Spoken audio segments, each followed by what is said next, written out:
Hello there and welcome. I'm so glad you found your way here tonight. Before we begin, take a moment to get comfortable. Adjust your pillow, shift your body into whatever position feels right. Let your shoulders drop away from your ears. There's no rush. We have all the time in the world. Tonight we're going to explore something you probably never think about, even though you interact with it every single day. Money. Not how to make more of it or how to spend it wisely, but something more fundamental. Why do we trust it? Why does a piece of paper or a number on a screen have value? For most of human history, the answer was simple: gold. Tonight we'll trace that story. From ancient coins to the moment, not so very long ago, when we finally let go of gold entirely and learned to trust something else.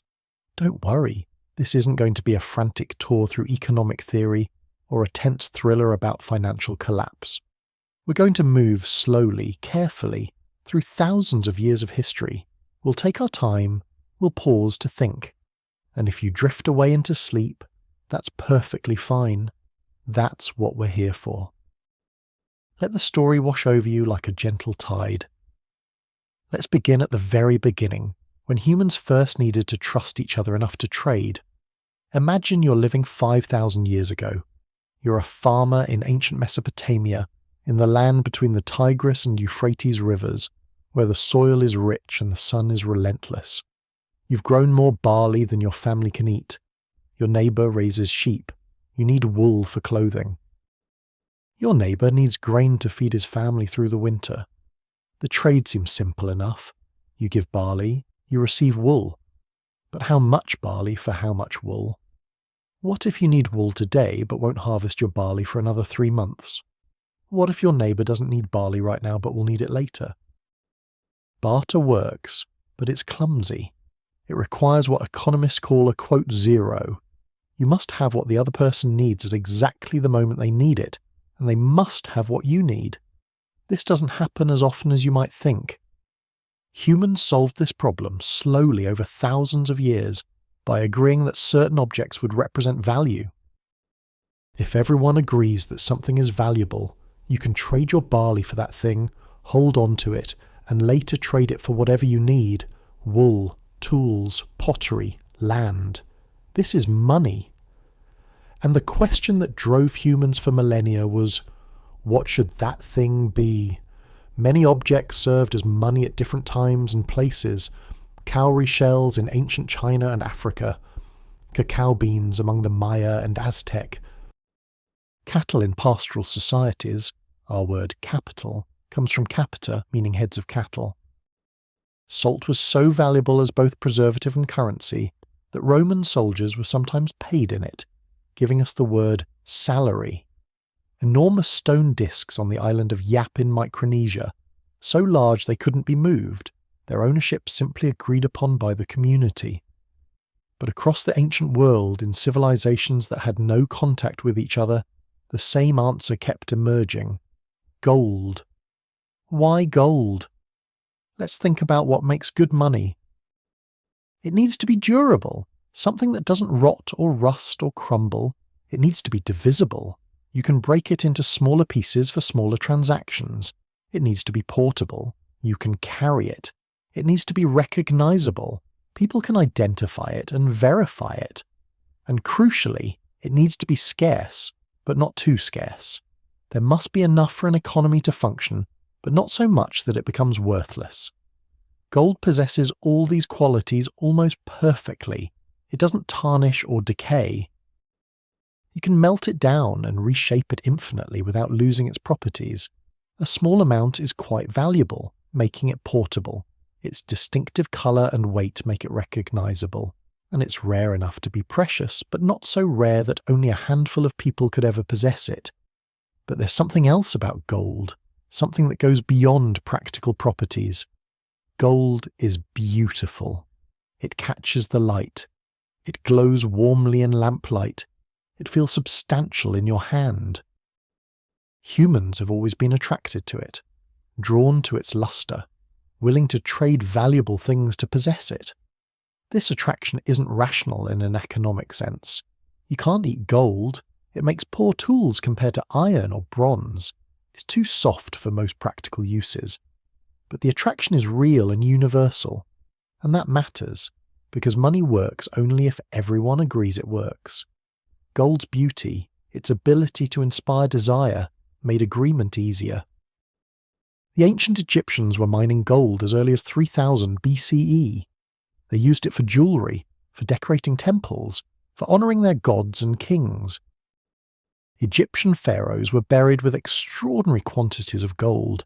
Think of Tutankhamun's golden death mask, that serene face that gazed out from photographs in every history book, beaten from solid gold, inlaid with lapis lazuli and obsidian.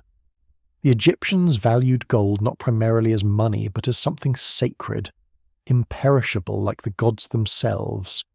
In Mesopotamia, gold was weighed and used in large transactions. Merchants carried balance scales, carefully measuring out gold dust or small pieces of gold against stone weights. A shekel wasn't a coin, not yet. It was a unit of weight, about 8 grams. If you owed someone 3 shekels of gold, you measured out that weight in whatever form you had. Rings, fragments, dust. This was money, but it was cumbersome. Every transaction required weighing, and weighing invited disputes. How accurate was the scale? Were the weights honest? Had someone adulterated the gold with cheaper metals? Trust was difficult. Trade was slow.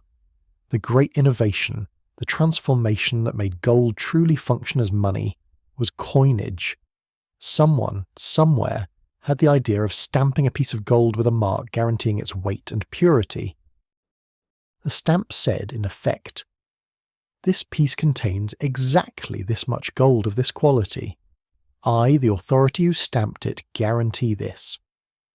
The first people to do this, as far as we know, lived in Lydia, a kingdom in what is now Western Turkey, around 600 BCE. The Lydians had access to electrum, a naturally occurring alloy of gold and silver found in the rivers flowing from the mountains. They shaped this electrum into bean-shaped lumps, stamped them with a lion's head, the symbol of their king, and declared each piece to be worth a specific amount. These were coins. The concept seems obvious now, but it was revolutionary. Instead of weighing metal for every transaction, you could simply count coins. The king's stamp was his promise. This coin is genuine. It contains what it claims to contain. You can trust it. Of course, you had to trust the king. But if the king wanted his coins to circulate, to be accepted in trade, he had a powerful incentive to keep his promise. A king who debased his coinage, who stamped coins claiming to be pure gold when they actually contained less, would find his money rejected, his economy undermined. King Croesus of Lydia, who ruled in the mid-6th century BCE, took coinage further. He created separate gold and silver coins of guaranteed purity. Rich as Croesus became a saying that echoed through centuries, a reference to wealth so vast it seemed unimaginable. Croesus's coins spread throughout the Mediterranean world, carried by merchants, accepted because of their reliable purity. The Greeks adopted coinage enthusiastically. Each city-state minted its own coins, stamped with distinctive symbols. Athenian coins bore an owl, sacred to Athena. Corinthian coins showed Pegasus, the winged horse. These weren't just markers of value. They were advertisements of civic pride, of political identity. Holding an Athenian owl coin connected you to that city's power and prestige. The Romans built on what the Greeks had started. Roman coinage spread across an empire that eventually stretched from Britain to Mesopotamia, from the Rhine River to the Sahara Desert. The gold aureus, introduced by Julius Caesar, became the standard of value across this vast territory. A Roman merchant in Gaul could trade using the same coins accepted in Egypt. This was unprecedented, a truly international currency, trusted from one end of the known world to the other. But here's what's crucial to understand. These coins were the money. They weren't representing anything else. The gold aureus wasn't a promise to pay you gold later. It was gold, Right there in your hand, stamped and certified, but fundamentally just a precisely measured piece of precious metal. The value was intrinsic, embedded in the physical object. If the Roman Empire collapsed tomorrow, if all governments vanished, you'd still have your gold. It would still be precious. Someone, somewhere, would still want it. This is what we mean by commodity money. The money itself has value, regardless of who stamped it or what promises were made. You trust gold because it's gold, not because anyone told you to. The Romans, of course, couldn't resist the temptation to cheat a little. When the empire faced financial pressure, wars to fight, armies to pay, massive public works to fund, emperors sometimes debased the coinage. They reduced the gold content, mixing in cheaper metals, while keeping the face value the same. 1 aureus officially equaled 1 aureus, but the actual gold content declined over centuries. This worked for a while. People accepted the coins because they were Roman coins, because the emperor's face was stamped on them, because everyone else was accepting them. But gradually trust eroded. Merchants raised prices. The denarius, Rome's silver coin, suffered even worse debasement. By the 3rd century CE, coins that had once been nearly pure silver contained only 5% silver, the rest base metal with a thin silver coating. People hoarded old coins with higher precious metal content and spent the debased new ones, a phenomenon called Gresham's Law, though it wouldn't be named that for another 1,000 years. Bad money drives out good. The slow debasement of Roman coinage contributed to economic instability that plagued the later empire. It's not why Rome fell. The causes of that collapse were complex and multifaceted, but it didn't help. When people can't trust their money, commerce falters and prosperity becomes harder to sustain.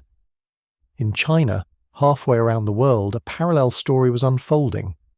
The Chinese had used bronze coins for centuries, round with square holes in the centre so they could be strung together.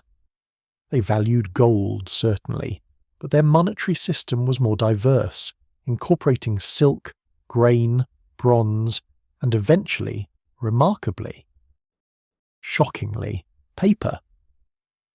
The Tang dynasty in the 8th century CE saw merchants using paper certificates as a convenience.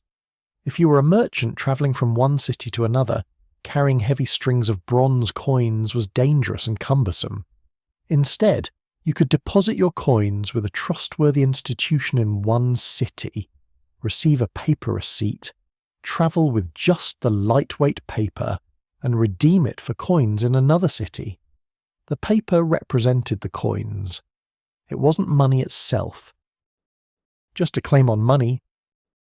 But here's where it gets interesting. People started trading the receipts. Instead of going to the trouble of redeeming them for coins, they just passed the paper to the next person, who'd accept it because they knew they could redeem it if they wanted to. The paper certificate, originally just a receipt, started functioning as money. The Song dynasty made this official in the 11th century.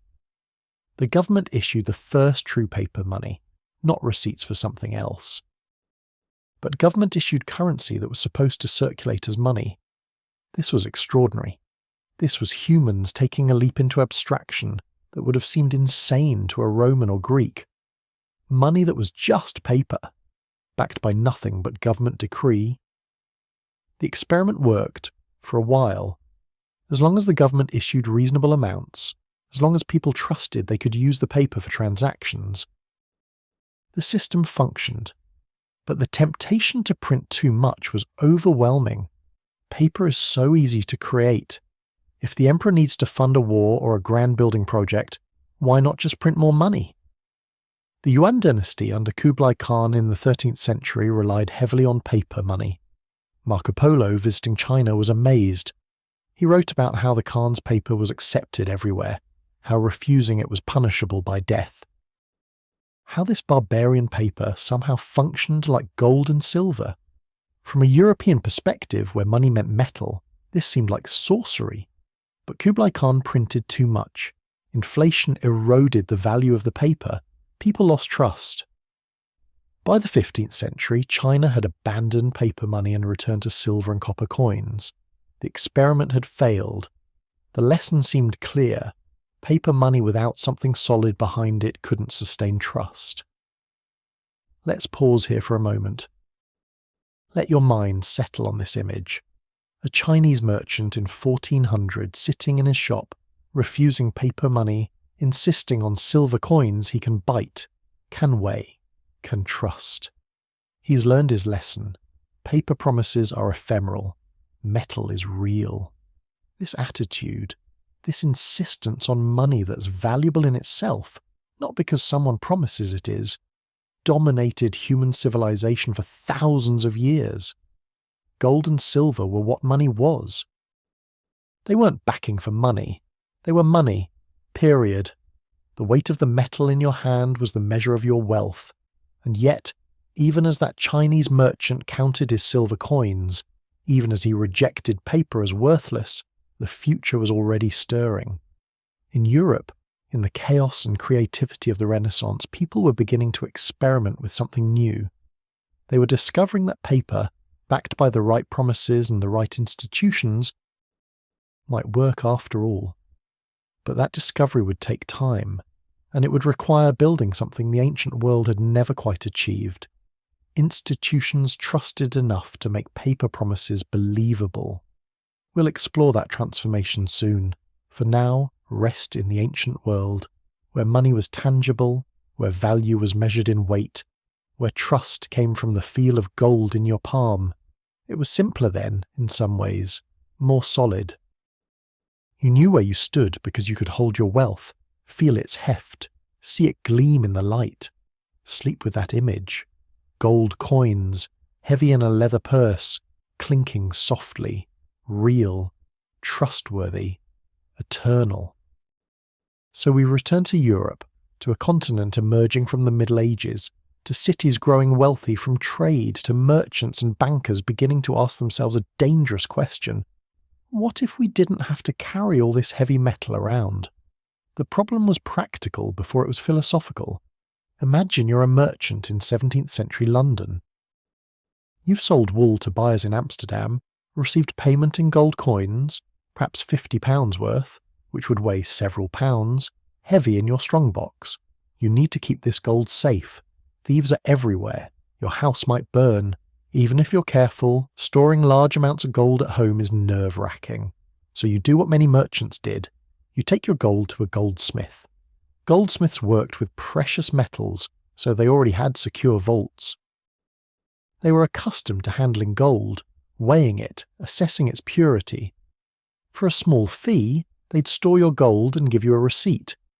A piece of paper stating that the goldsmith held, say, £50 in gold coin, payable to you on demand. That receipt sat in your pocket, weighing almost nothing. If you needed your gold, you could return to the goldsmith shop, present your receipt and receive your coins. Simple, convenient. The paper wasn't money. It was just evidence that you owned money being stored elsewhere. But then, and this is where things become interesting, you need to buy something. Perhaps Italian silk, £10 worth. You could go to the goldsmith, withdraw £10 in gold, carry it to the silk merchant, hand over the heavy coins. Or, and here's the innovation, you could just give the silk merchant your receipt for £10. The merchant, if he trusts the goldsmith, could accept the paper. He could take it to the goldsmith himself and get the gold, or he could just hold on to the paper and use it for his own purchases later. Do you see what's happening?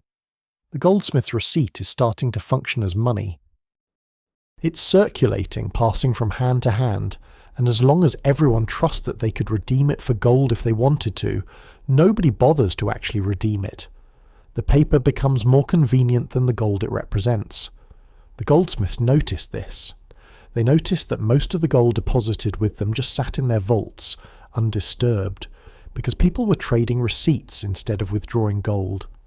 And they had another realization, one that would transform them from simple custodians into something much more powerful. If the gold just sits there anyway, why not lend some of it out? Here's how it worked. You deposit £50 in gold, receive a receipt for £50. The goldsmith knows from experience that you probably won't withdraw it anytime soon, so he lends £30 of your gold to someone else, a shopkeeper who needs capital to expand his business. The shopkeeper promises to pay back the £30 plus interest. The goldsmith gives the shopkeeper a receipt for £30. Now something remarkable has happened.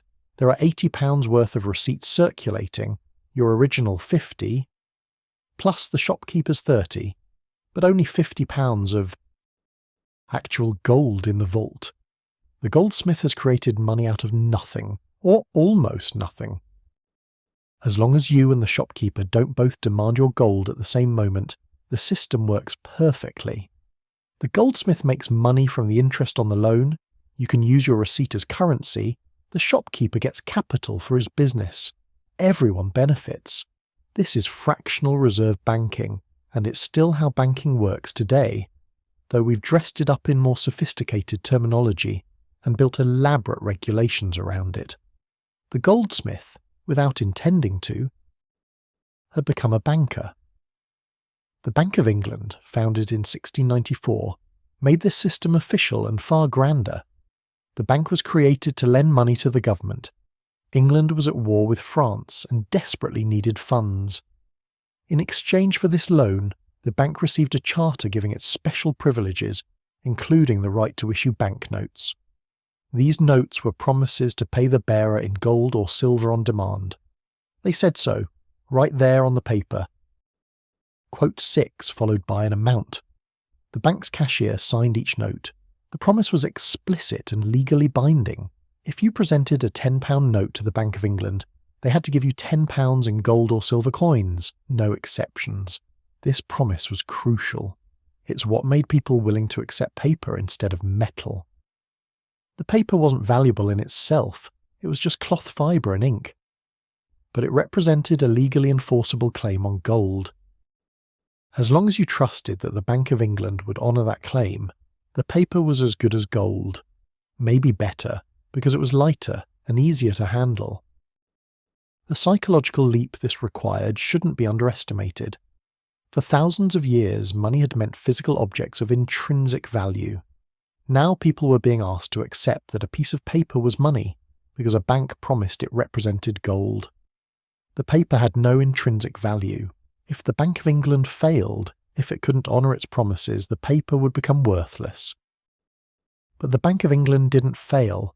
It became one of the most respected institutions in the world. Its notes circulated widely, trusted, accepted. Other banks followed the model, issuing their own notes. By the 18th century, London's economy ran largely on paper, with gold serving primarily as reserves back in the paper. Across the Atlantic Ocean, the American colonies were conducting their own experiments with paper money, and the results were decidedly mixed. Massachusetts in 1690 became the first colony to issue paper money. The government needed to pay soldiers returning from a military expedition against French Canada, but it had no gold or silver in the treasury, so it printed paper bills, promising to accept them back as payment for taxes. The soldiers could use the bills to buy things, and the merchants accepting the bills could use them to pay their taxes to the government. It was a closed loop, and it worked reasonably well at first. Other colonies noticed and tried similar experiments. Some, like Pennsylvania under the management of Benjamin Franklin, handled paper money responsibly. They issued moderate amounts, tied to land values, redeemable for taxes. The result was economic growth, easier commerce, prosperity. But other colonies printed too much. Rhode Island issued paper currency so freely that it became nearly worthless.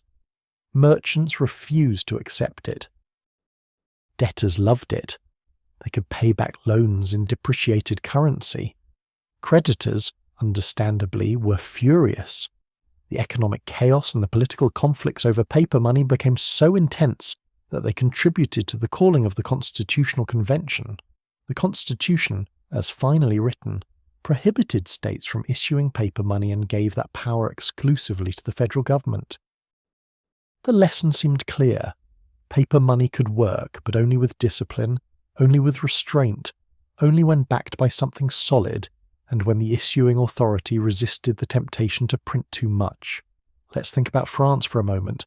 because France provided one of history's great cautionary tales about paper money gone wrong. In 1720, France was deeply in debt, its finances chaotic after years of war under Louis XIV. John Law, a Scottish economist and gambler, convinced the French regent that he had a solution: a bank that would issue paper money backed by the value of French colonies in Louisiana, where gold and silver were supposedly abundant. Law's scheme was elaborate and at first spectacularly successful. He founded the Banque Générale, later renamed the Banque Royale, which issued notes convertible to gold. He also founded the Mississippi Company, which held a monopoly on trade with Louisiana. Investors, convinced that Louisiana's resources would generate enormous profits, bought shares in the company. The share price soared. Wealth seemed to materialize from nothing. A new word entered the French language: millionaire. But there was no gold in Louisiana. The company had no real profits. The share price was being driven by speculation and by Law printing more and more banknotes to lend to investors to buy more shares. It was a bubble, inflating rapidly, and in 1720 it popped. Investors rushed to convert their banknotes to gold. The bank didn't have enough gold. Law printed more notes. Inflation exploded. The regent banned the ownership of gold and silver to try to force people to use paper. It didn't work. People lost fortunes. The economy contracted sharply. John Law fled France in disguise to avoid being torn apart by angry mobs. The Mississippi bubble seared itself into French consciousness. For generations afterward, the French were deeply suspicious of paper money and of banks. Trust, once broken, is painfully slow to rebuild. Notice the pattern emerging across these experiments.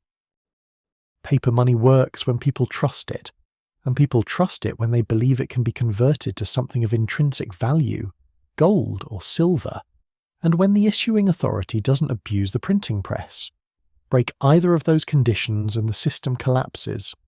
The gold, even when it mostly just sat in vaults, was essential. It was the anchor, the foundation, the thing that made the promises believable. You might never actually convert your paper to gold, most people didn't, but the fact that you could, that the option existed, that the gold was there backing the paper, made all the difference. Think of it like this. The goldsmiths' vault contained actual gold. The Bank of England's vault contained actual gold. If everyone simultaneously demanded to redeem their paper for gold, the banks would fail. They practiced fractional reserve after all, and didn't have enough gold to cover all the paper. But as long as most people, most of the time, were content to use paper, the system worked. The gold was like an insurance policy you hoped never to use but needed to know was there.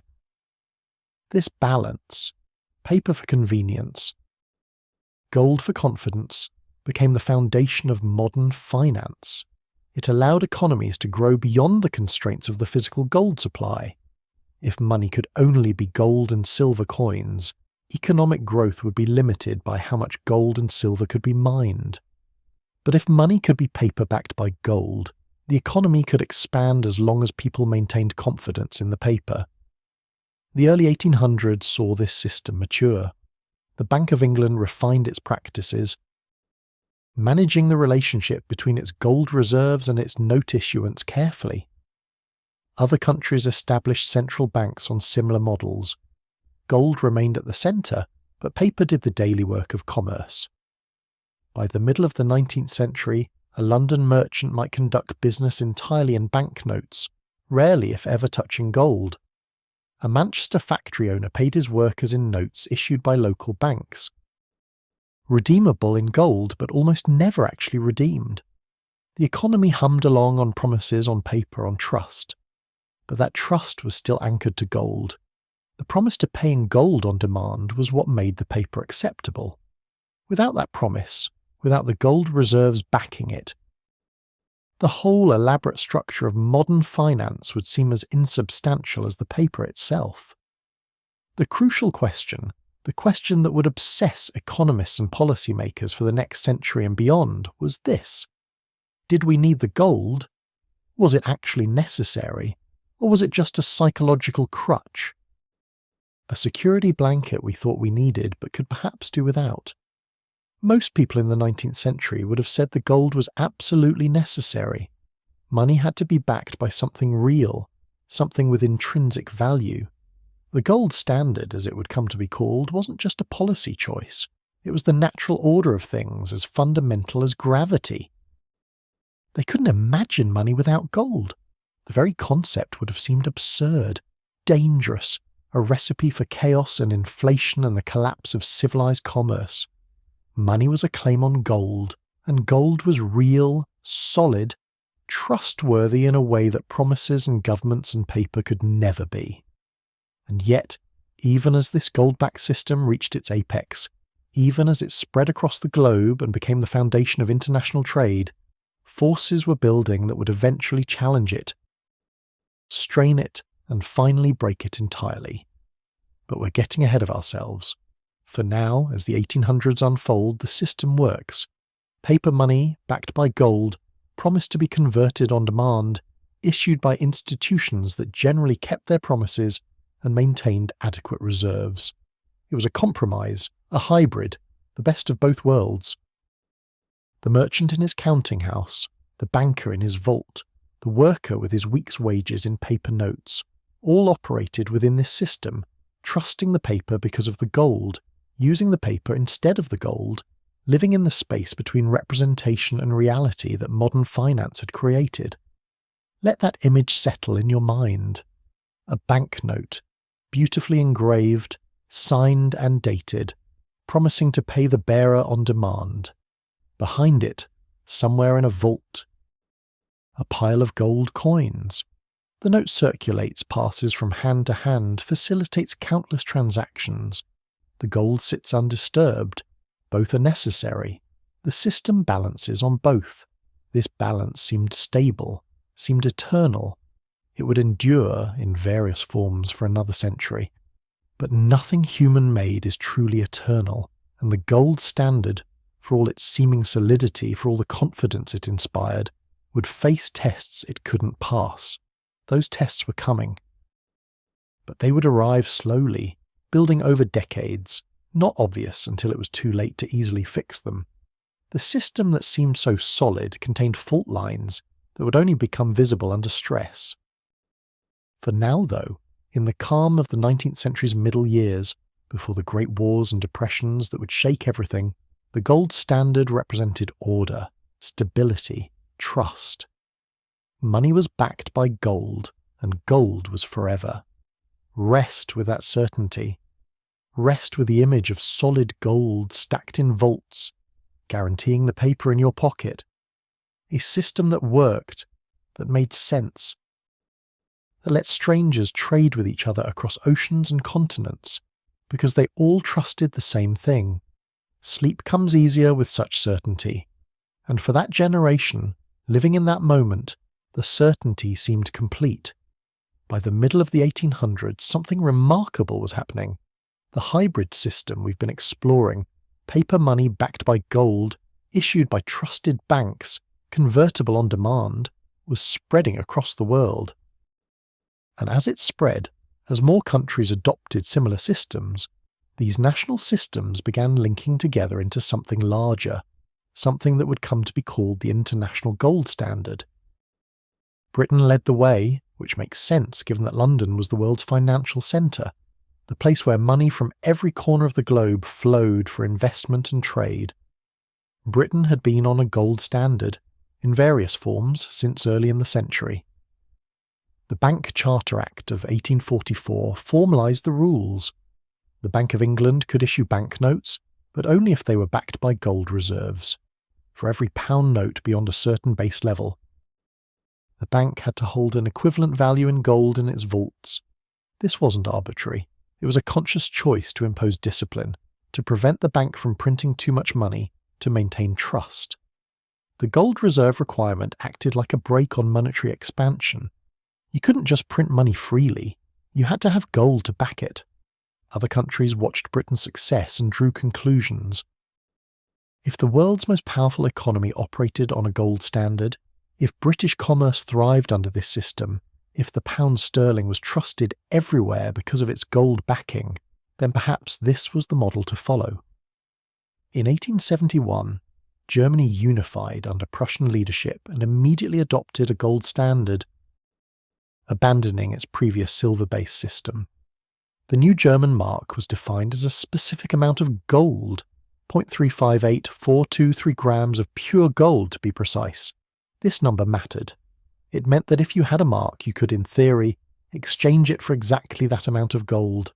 And crucially, it meant the exchange rate between the German mark and the British pound was fixed. If £1 equaled 7.322 grams of gold, and 1 mark equaled 0.358 grams of gold, then simple mathematics told you how many marks equaled £1. About 20 marks to the pound, give or take. France, which had been on a bimetallic standard using both gold and silver, shifted toward gold in the 1870s and 80s. The Latin Monetary Union, which included France, Belgium, Italy, Switzerland, and later Greece, effectively became a gold-based system. The Scandinavian countries formed their own monetary union, also based on gold. Russia, Japan, the United States, one by one, major economies defined their currencies in terms of gold and committed to convertibility. By the late 1890s, most of the world's significant economies operated under what historians now call the classical gold standard. This was the system's golden age, if you'll forgive the pun. And it seemed to work beautifully. Let's understand how it was supposed to work, because the theory behind the gold standard was elegant, almost mechanistic in its simplicity. Each country defined its currency as a specific quantity of gold.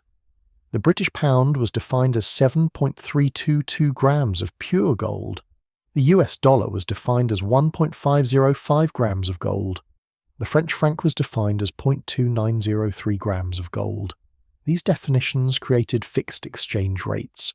If you knew how much gold each currency represented, you could calculate exactly how they traded against each other.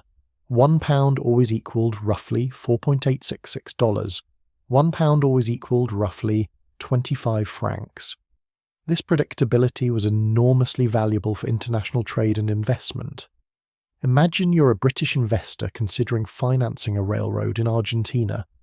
Under a gold standard, you know exactly what your Argentine investment will be worth in British pounds. The exchange rate is fixed. There's no currency risk. You can calculate your expected return precisely. The central banks in each country had an important job, maintaining the convertibility of their currency to gold. The Bank of England promised to exchange pounds for gold at the official rate. The US Treasury promised to exchange dollars for gold. The German Reichsbank promised to exchange marks for gold. These weren't idle promises. They were legal commitments, enforced by law. To maintain these promises, central banks held gold reserves. The Bank of England kept vast quantities of gold in its vaults beneath Threadneedle Street in London. The reserves acted as a buffer, allowing the bank to honour conversion requests. If someone presented pound notes and demanded gold, the bank handed over gold. But here's where it gets interesting. The system wasn't static. Gold flowed between countries, and these flows had important economic effects. Suppose Britain runs a trade deficit. It's importing more than it's exporting. British merchants are buying goods from abroad, paying with pounds or with gold. Foreign merchants accumulate pounds, which they might convert to gold. Gold flows out of the Bank of England's reserves. As gold leaves the country, the money supply contracts. Remember, the money supply is linked to gold reserves. Less gold means less money. Less money means higher interest rates. There's less to lend, so the price of borrowing rises. Higher interest rates attract investment from abroad. Foreign investors want to earn those higher British interest rates, so they send their money to London, which means gold flows back in. Meanwhile, the higher interest rates slow down the British economy. People borrow less, spend less, prices might fall slightly, British goods become cheaper relative to foreign goods, exports become more competitive, imports become less attractive. The trade deficit corrects itself. This was called the price-specie flow mechanism, and it was supposed to be automatic. Countries in deficit would see gold outflows, monetary contraction, falling prices, improved trade balance. Countries in surplus would see gold inflows, monetary expansion, rising prices, worsening trade balance. The system balanced itself, like a thermostat maintaining temperature. The central banks were supposed to follow certain rules, the rules of the game, as contemporary economists called them. When gold flowed out, you raised interest rates and tightened credit. When gold flowed in, you lowered interest rates and eased credit. You didn't fight the adjustment mechanism, you facilitated it. In practice, central banks didn't always follow these rules strictly. The Bank of England, in particular, developed sophisticated techniques for managing gold flows without causing dramatic economic swings.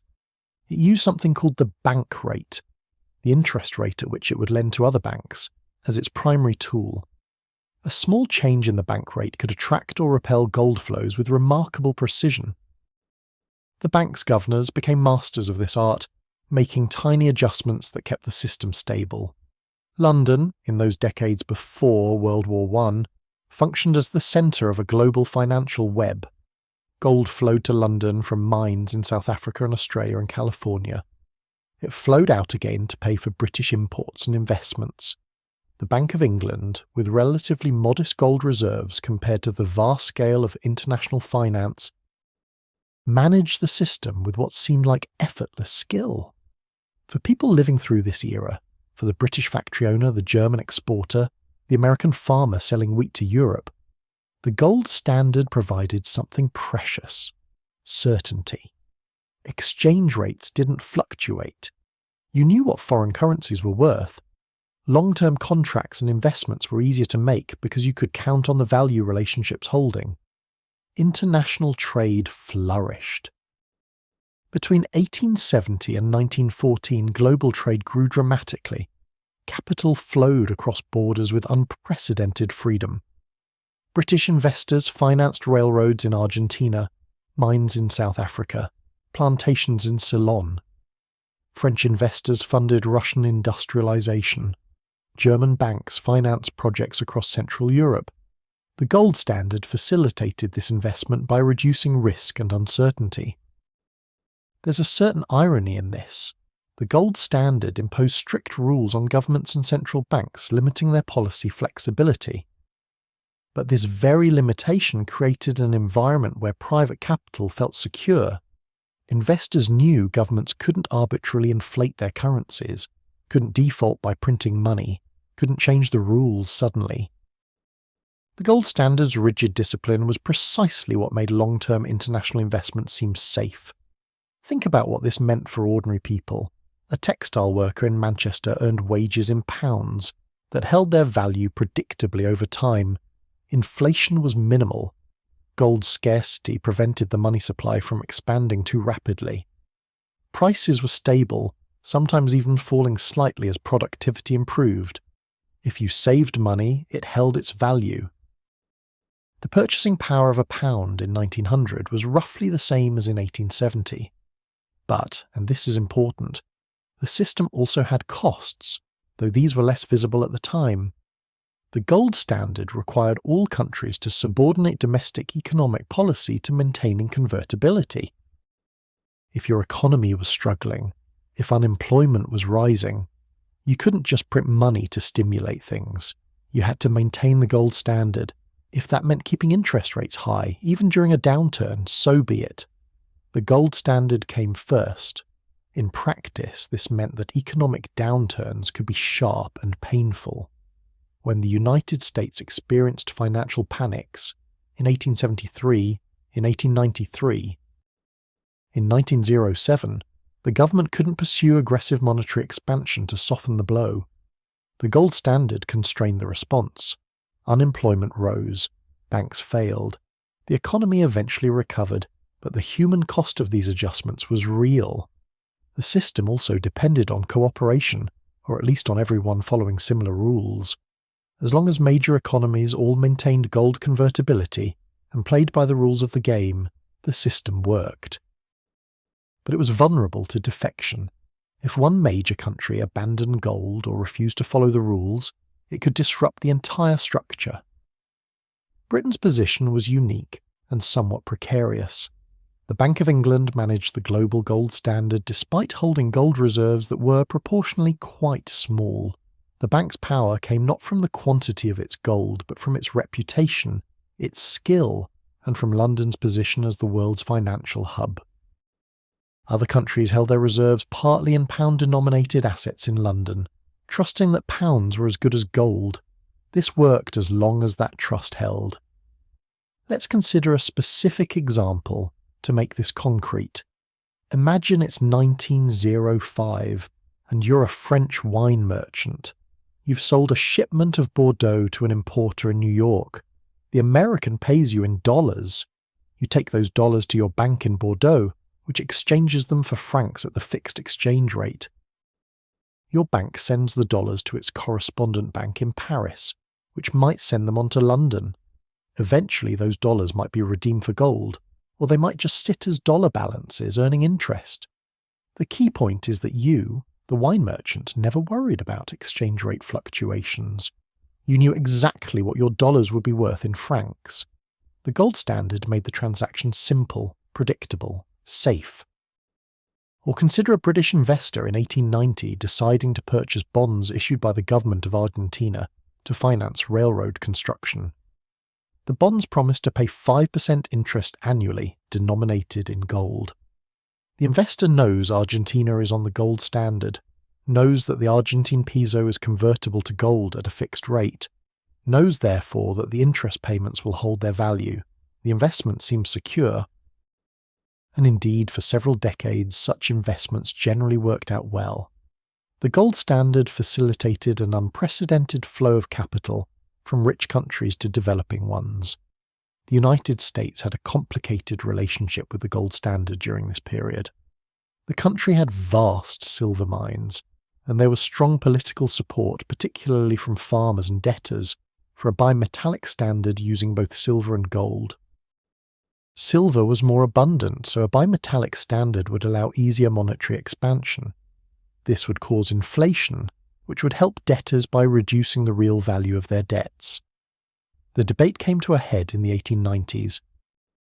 The People's Party, representing farmers and workers, advocated for, quote, 10 unlimited coinage of silver at a 16-to-1 ratio with gold. The Democratic Party, under William Jennings Bryan, took up the cause.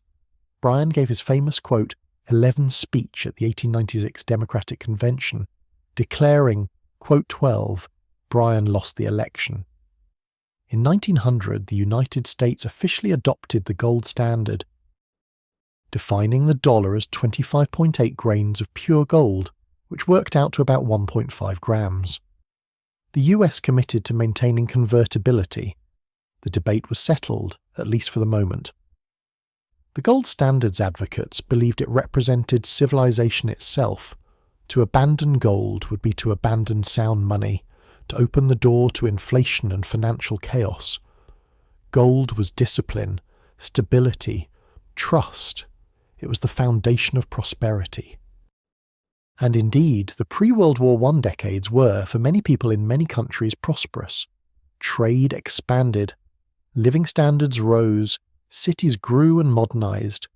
New technologies, electricity, telephones, automobiles, spread through the economy. The gold standard could reasonably claim credit for facilitating this growth by creating stable monetary conditions.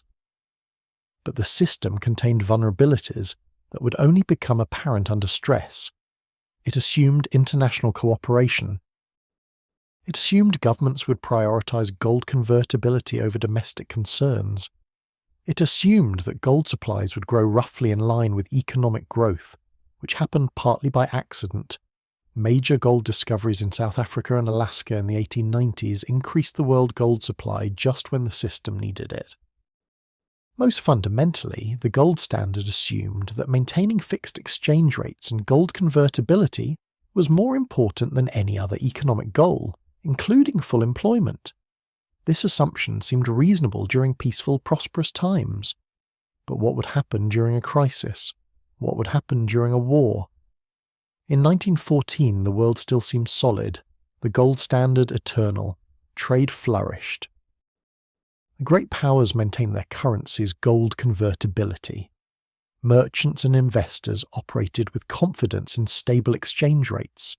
The Bank of England, the German Reichsbank, the Banque de France, the US Treasury, all stood ready to convert paper to gold on demand. The system hummed along smoothly, almost invisibly. People didn't think about it much, the same way you don't think about the foundation of your house as long as it's solid. The gold standard was just how things worked, as natural as sunrise, as permanent as mountains. In the summer of 1914, a British investor receiving dividend payments from an American railroad, a German importer paying for Brazilian coffee, a French tourist converting francs to Italian lire, all conducted their business within the gold standard's framework without giving it much thought. The machinery of international finance operated reliably in the background. But that summer, Archduke Franz Ferdinand was assassinated in Sarajevo. Austria-Hungary issued an ultimatum to Serbia. Russia mobilized in support of Serbia. Germany mobilized in support of Austria. France mobilized. Britain hesitated, then mobilized. Within weeks, Europe was at war. The guns of August 1914 would do more than slaughter a generation in the trenches of France and Belgium. They would shatter the gold standard, that seemingly eternal framework that had governed international finance for 4 decades. The war would break things, political systems, empires, economies, and among them, the confident certainty that money must be backed by gold. But the people living through that summer couldn't know this yet. They couldn't see that the world they knew was ending, that the financial order they trusted was about to fracture. They went about their business, trusting gold, trusting the system, trusting that tomorrow would look like today. Let that image rest in your mind. A world of certainty, of gold-backed currencies, of stable exchange rates, of trust built on metal and promises that had held for decades. A world about to break. Sleep in that last moment of calm. Before the storm, August 1914 shattered more than political peace. The guns that began firing that summer would ultimately shatter the gold standard too, though this wouldn't be immediately obvious. At first, the war's impact on monetary systems seemed like a temporary disruption, an emergency measure that would be reversed once the fighting stopped. It would take years before people understood that the old order was gone forever. The first casualty was convertibility itself. Within days of the war's outbreak, the major European powers suspended their commitment to exchange paper money for gold. Britain, France, Germany, Austria-Hungary, Russia. One by one, they announced that citizens could no longer bring banknotes to the central bank and demand gold in return. The promise that had underpinned the entire system was broken. This wasn't presented as abandoning the gold standard. It was framed as a temporary wartime necessity. The governments promised to restore convertibility once the war ended. Most people believed the war would be over quickly. By Christmas, the saying went, the boys would be home. Surely this interruption of gold convertibility would be brief.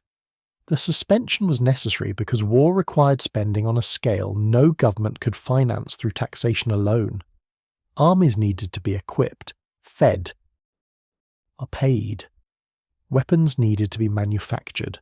Supplies needed to be purchased. The costs were staggering and immediate. Britain's government spending in the first year of the war exceeded everything it had spent in peacetime. If the gold standard had remained in force, governments would have been constrained by their gold reserves. They could only have issued as much money as they had gold to back. But wars don't wait for careful fiscal planning. The generals needed guns and ammunition now. The soldiers needed food and uniforms now. The hospitals needed supplies now. So the governments printed money. They issued banknotes far beyond what their gold reserves could support. They borrowed from their citizens, selling war bonds and promising to repay with interest after victory. They borrowed from each other.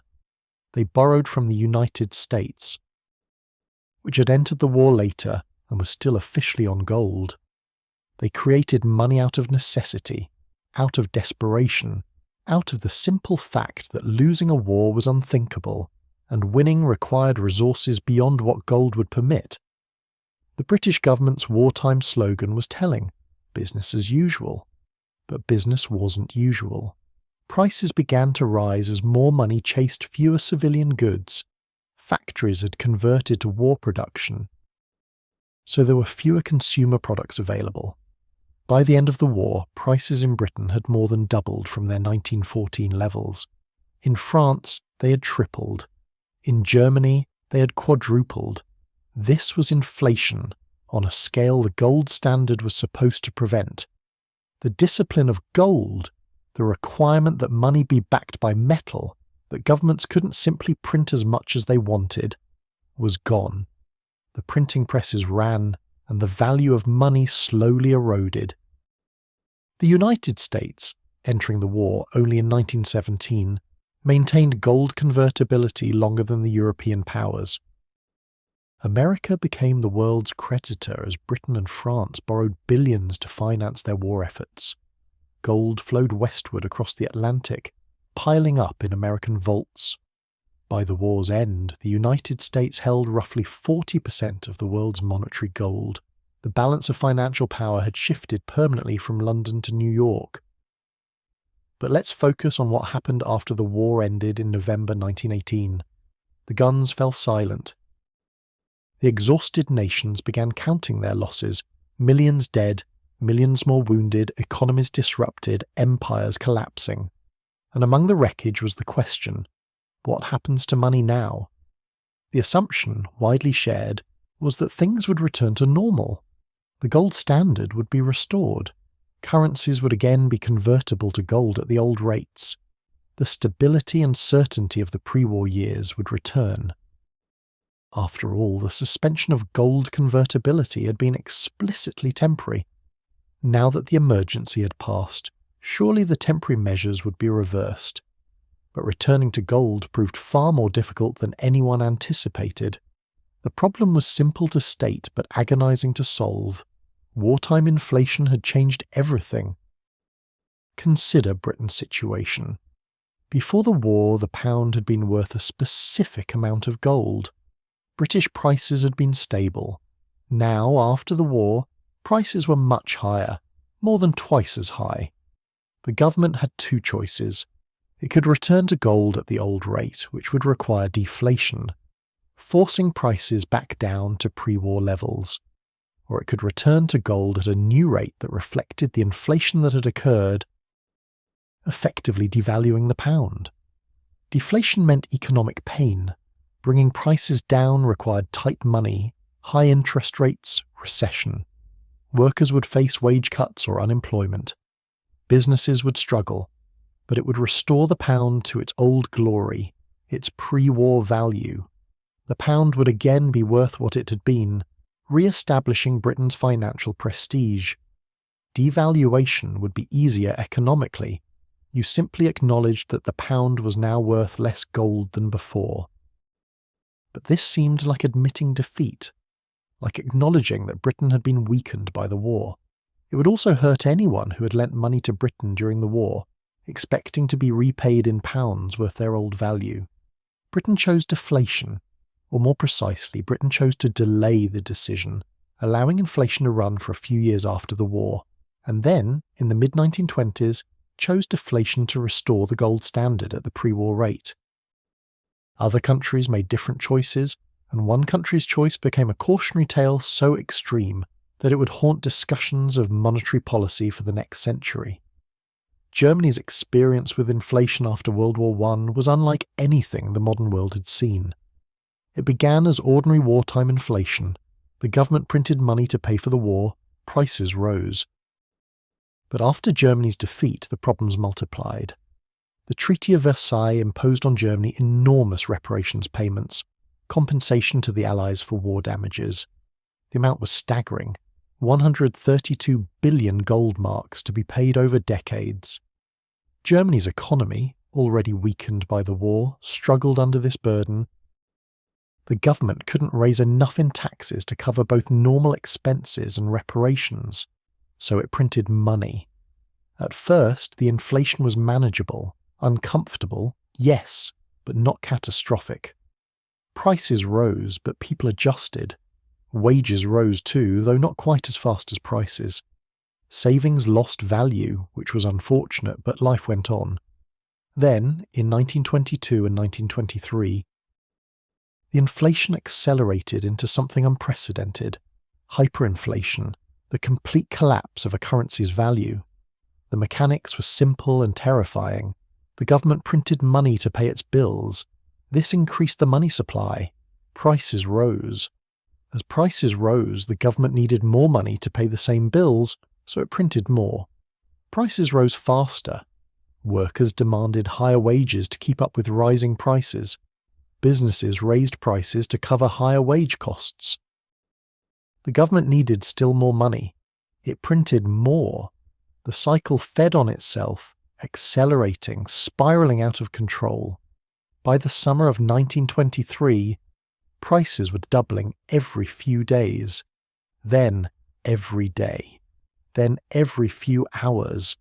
Money lost value so fast that people spent it immediately upon receiving it. Workers were paid multiple times per day and would rush out during breaks to buy anything, food, goods, anything tangible, before their wages became worthless.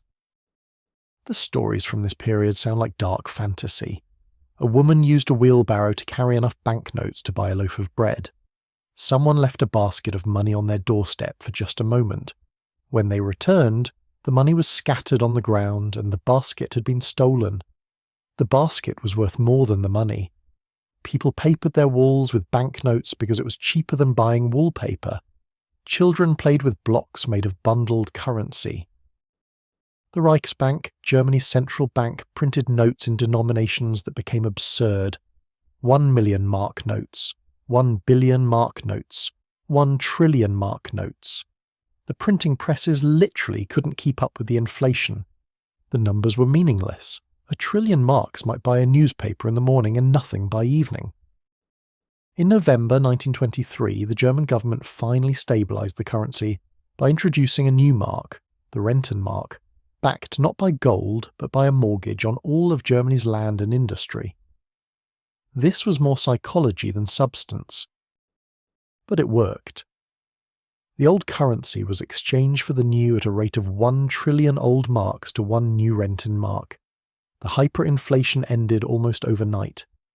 But the damage was profound and lasting. The German middle class had been wiped out. Anyone who had savings in bank accounts or bonds or any paper asset had lost everything. Only those who owned physical goods, land, buildings, commodities, had preserved wealth. The experience created a generation of Germans who distrusted paper money, distrusted government, distrusted the very idea that promises would be kept. The hyperinflation didn't cause the rise of the Nazi Party, that's too simple, but it created conditions that made extremism more appealing.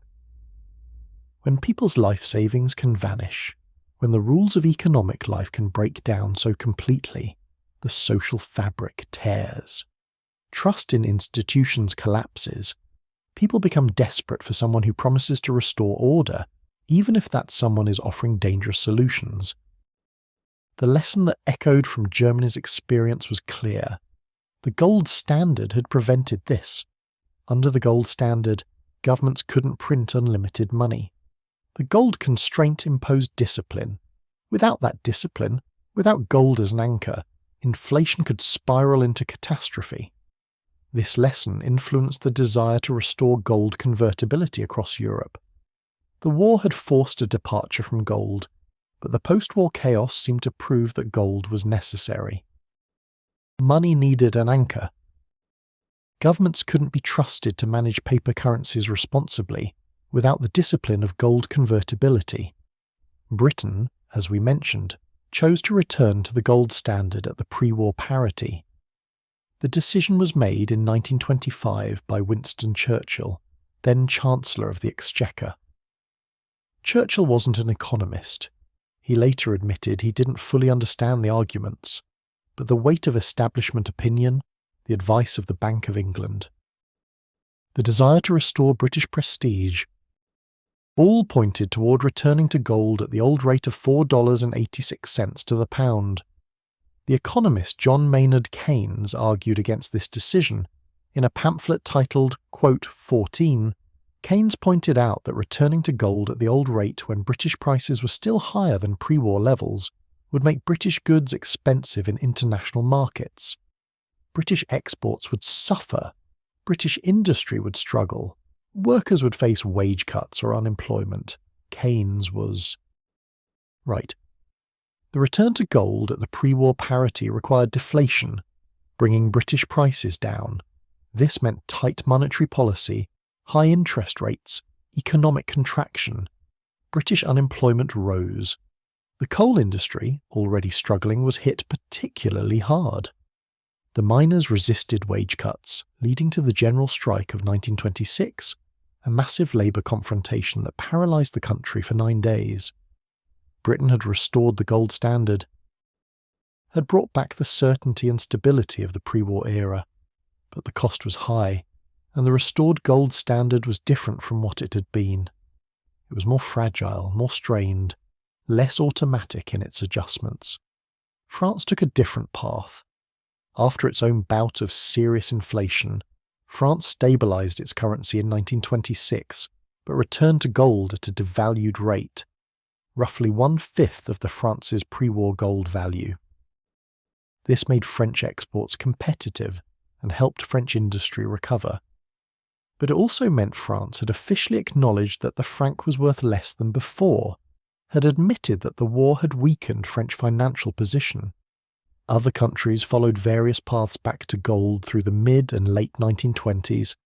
Italy, Belgium, Poland, Austria, each stabilised its currency and established gold convertibility, though often at values different from pre-war levels. By 1928, most major economies had returned to some form of gold standard. But this wasn't the classical gold standard of the pre-war era.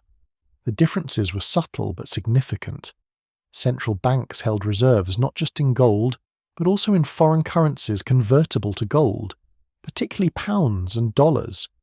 This was called the quote 15, and it introduced new vulnerabilities. If confidence in the pound or dollar wavered, the entire structure could become unstable. International cooperation was less robust than before.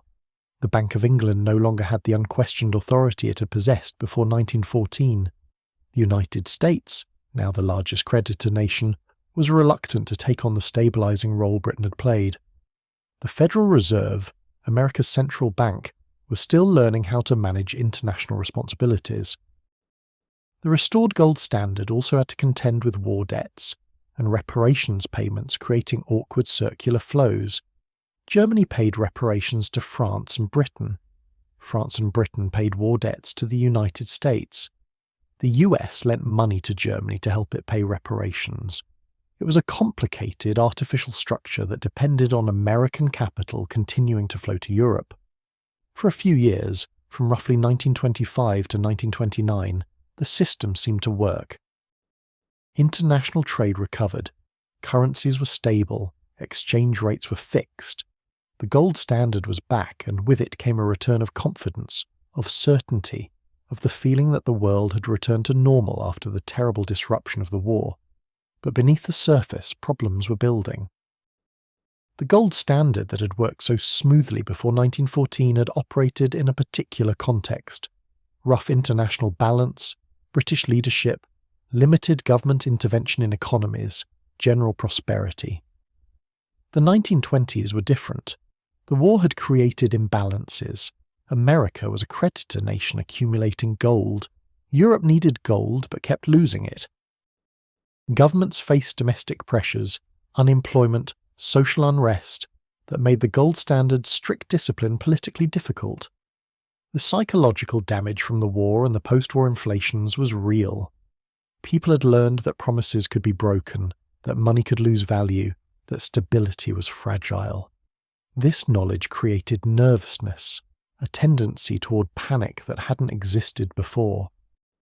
The gold standard had been restored, but it was like a vase that had been broken and glued back together. It looked whole from a distance. It could function. But it was weaker than before, more vulnerable to shock, and a shock was coming. In the late 1920s, as we'll explore, a stock market boom in the United States was reaching heights that seemed unsustainable. American capital that had been flowing to Europe was being pulled back into domestic speculation. The circular flow of loans and payments that sustained European gold standard countries was being disrupted. The restored gold standard had not yet been seriously tested. It had been rebuilt during a period of relative calm and recovery. The question was whether it could survive real stress, whether it could handle a serious economic crisis the way the pre-war gold standard had weathered various financial storms. The answer, when the test came, would be no. But in 1928, in 1929, that failure was still ahead. For the moment, the gold standard was back. Money was backed by gold again. Currencies were convertible. Exchange rates were stable. The Great War had been a terrible interruption. But normalcy had been restored, or so it seemed. Let that thought settle as you drift. The gold standard restored, the currencies backed by metal again, the promises in place. Everything looking stable on the surface, even as fault lines spread underneath, invisible but deepening. A glued vase holding together, looking whole, waiting for the tremor that would crack it apart once more. Rest with that image of fragile restoration, of a world trying to return to certainties that no longer quite fit, of promises that would soon be tested beyond their capacity to hold. Sleep comes easily when we don't yet know what's ahead, when we believe the repairs will last, when we trust the foundation beneath us. For now, let yourself trust. Let yourself rest in that brief moment of restored gold standard certainty, before it all comes apart again. The crack in the vase came in October 1929, when the American stock market crashed. We've explored this story before in another context, but now let's look at it through the lens of the gold standard, through the question of how this monetary system, so carefully restored, so supposedly solid, responded to crisis. The stock market crash itself didn't immediately threaten the gold standard. Stock prices fell dramatically, wealth evaporated on paper, but currencies remained convertible to gold. The dollar, the pound, the franc all still maintained their gold parities. Exchange rates held steady. On the surface, the gold standard seemed to be doing exactly what it was supposed to do, providing stability and certainty even as other parts of the financial system convulsed. But as the stock market crash deepened into economic depression, as unemployment rose and banks began to fail, the gold standard stopped being part of the solution and became part of the problem. More than that, it became a transmission mechanism spreading the depression from one country to another, turning what might have been a severe American recession into a global catastrophe. Let's think about how this worked, because the mechanism was subtle but devastatingly effective. Imagine the depression beginning in the United States. Stock prices have crashed, wealth has been destroyed, people are scared. They stop spending as freely. Businesses see demand fall and cut production. Workers are laid off. The unemployed obviously cut their spending further. The economy contracts in a downward spiral. Under normal circumstances, you might expect central banks to respond by making money easier, lowering interest rates, increasing the money supply, trying to stimulate economic activity. But the gold standard prevented this. Here's why. As the American economy contracted, American imports fell. If American consumers are buying less of everything, they're buying less foreign goods too. This meant America's trade balance improved. Fewer imports meant less money flowing out of the country. Gold began flowing into the United States. American gold reserves increased. Other countries saw the opposite. Their exports to America fell. Their trade balances worsened. Gold flowed out of their central banks' vaults. And under the gold standard's rules, when gold flowed out, central banks were supposed to raise interest rates and tighten monetary policy to stop the gold drain. This made the depression worse. Raising interest rates in a depression is like applying brakes when you're already slowing down. It accelerates the decline. Higher interest rates meant businesses borrowed less, invested less, hired fewer workers. It meant people with debts faced higher payments, leading to more defaults, more bank failures. The very actions central banks took to defend the gold standard deepened the economic crisis. The whole system became a vicious circle. Economic contraction in one country led to gold outflows in others. Gold outflows forced monetary tightening. Monetary tightening worsened the contraction. The worsened contraction reduced trade further. The reduced trade caused more gold flows. Round and round, each country pulling the others down, the gold standard linking them together in their descent. Economists would later call this, quote, 16, the gold standard as chains binding countries to destructive policies, preventing them from doing what their economies needed because they had to maintain gold convertibility above all else. The human cost of these abstract mechanisms was immense. Consider a textile worker in Britain in 1930. Demand for British textiles was falling because of the global depression. His employer was struggling. The logical response might be for the Bank of England to lower interest rates, make credit easier, try to stimulate the economy. But Britain was losing gold. To defend the pound's convertibility, the bank instead kept interest rates high. Credit remained tight. The textile mill closed. The worker lost his job. His family faced poverty. And this was happening across industries, across countries, millions of individual tragedies driven by the imperative to maintain gold convertibility. The depression deepened through 1930 and into 1931. Unemployment reached levels not seen since the worst years of the 19th century. In Germany, in the United States, in Britain, in France, everywhere, joblessness, poverty, desperation. And everywhere, central banks felt trapped. They knew their policies were worsening the crisis, but abandoning gold seemed unthinkable. It would mean breaking the promise, admitting failure, stepping into unknown territory. The breaking point came in the summer of 1931. Austria's largest bank, Credit Anstalt, failed in May. The failure sent shockwaves through European finance. Credit Anstalt had been considered solid, too important to fail. If it could collapse, what else might fall? The panic spread. Depositors rushed to withdraw their money from banks across Central Europe. Banks called in loans to raise cash. Businesses couldn't get credit. The financial system seized up. And crucially, frightened investors began converting their currency holdings to gold. Germany faced particular pressure. German banks held large amounts of short-term foreign loans, money borrowed from abroad that could be called back at any moment. As panic spread, foreign creditors demanded repayment. Germans tried to convert marks to foreign currency or to gold to send abroad. The Reichsbank's gold reserves drained rapidly. Germany imposed capital controls, restrictions on moving money out of the country, in July 1931. This was effectively abandoning the gold standard, though not officially. Then the pressure hit Britain. London was the centre of international finance, and British banks held deposits from around the world. As panic spread, foreign depositors withdrew their funds, demanding gold or dollars instead of pounds. The Bank of England's gold reserves, never enormous, began falling rapidly. Britain faced an agonising choice. To stop the gold drain, the bank would need to raise interest rates dramatically. This would devastate an economy already suffering from high unemployment and depression. Or Britain could abandon the gold standard, allow the pound to float, break the promise that had been the foundation of British finance for over a century. The British government fell in August over this crisis, replaced by a national government coalition. Throughout September, the gold drain continued. The Bank of England borrowed from the Federal Reserve and the Bank of France to bolster its reserves. It wasn't enough.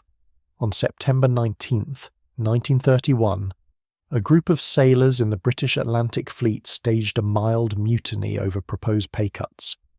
A minor incident, but it symbolised the social strain austerity was causing. On September 21st, 1931, Britain suspended gold convertibility. The Bank of England would no longer exchange pounds for gold at the fixed rate. The pound would float, its value determined by markets rather than by gold parity.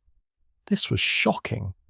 Britain, the country that had led the world onto the gold standard, that had pioneered central banking, that had made the pound sterling a synonym for financial reliability, Britain had abandoned gold. If Britain couldn't maintain the gold standard, what did that say about the system itself? The immediate economic impact on Britain was surprisingly positive. Freed from the obligation to defend the gold standard, the Bank of England could lower interest rates. The pound appreciated against gold and against currencies still on gold, making British exports more competitive. The British economy began to recover more quickly than countries still clinging to gold. But Britain's departure created chaos elsewhere. Countries that had held their reserves in pounds suddenly found those reserves worth less. The dominoes began to fall. Within weeks, over 20 countries followed Britain off the gold standard. Scandinavia, the countries of the British Empire, Japan, one after another. They abandoned gold convertibility and allowed their currencies to float or devalue. This created a split in the world economy. There was the _17_ countries whose currencies floated along with the pound, and there remained the countries still clinging to gold convertibility, led by the United States and France. France, which had returned to gold at a devalued rate in the 1920s and had accumulated large gold reserves, was determined to stay on gold. French leaders saw the gold standard as a matter of national honour and financial discipline. They criticised Britain's departure as a failure of will, a betrayal of sound finance. The United States also remained on gold, but the pressure was building. American banks were failing at an alarming rate. Depositors, frightened by bank failures and by economic uncertainty, were withdrawing their money and hoarding it, sometimes converting it to gold, sometimes just hiding currency at home. This hoarding reduced the money supply even further, deepening the depression. Some Americans, worried about the government's commitment to gold, began hoarding gold specifically. They feared the US might follow Britain's example and devalue the dollar. If you held paper dollars and the government devalued, you'd lose wealth, but if you held gold, you'd be protected. This gold hoarding put additional pressure on American gold reserves. The Federal Reserve faced the same dilemma other central banks had faced. To stop gold hoarding and gold outflows, it raised interest rates in October 1931, just as Britain was abandoning gold. This was exactly the wrong policy for an economy in deep depression. It made bank failures worse, made unemployment worse, deepened the crisis. But the Fed felt obliged to defend the dollar's gold parity. Through 1932, the depression reached its depths. Unemployment in the United States approached 25%.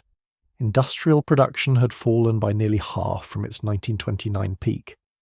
Banks were failing at a rate of dozens per week. And still the gold standard held. The dollar remained convertible to gold at $20.67 per ounce. But the political situation was becoming untenable. In November 1932, Franklin Roosevelt was elected president. Defeating Herbert Hoover in a landslide, Roosevelt had campaigned on a promise of a quote 19 for the American people, though he'd been vague about specifics. One thing was clear: continuing the current policies was unacceptable. Between Roosevelt's election in November and his inauguration in March 1933, inaugurations happened later back then, the banking system effectively collapsed. Banks in state after state declared quote, _20, closing temporarily to prevent runs. By Inauguration Day, banks in 32 states were closed or operating under severe restrictions. The financial system was in free fall. Roosevelt's response was swift and dramatic. On March 6, 1933, 2 days after taking office, he declared a national bank holiday, closing every bank in the country. The ostensible purpose was to assess which banks were sound and could safely reopen. But it also gave the administration time to address the gold problem. In April 1933, Roosevelt issued Executive Order 6102, requiring American citizens to turn in their gold coins, gold bullion, and gold certificates to the Federal Reserve in exchange for paper dollars.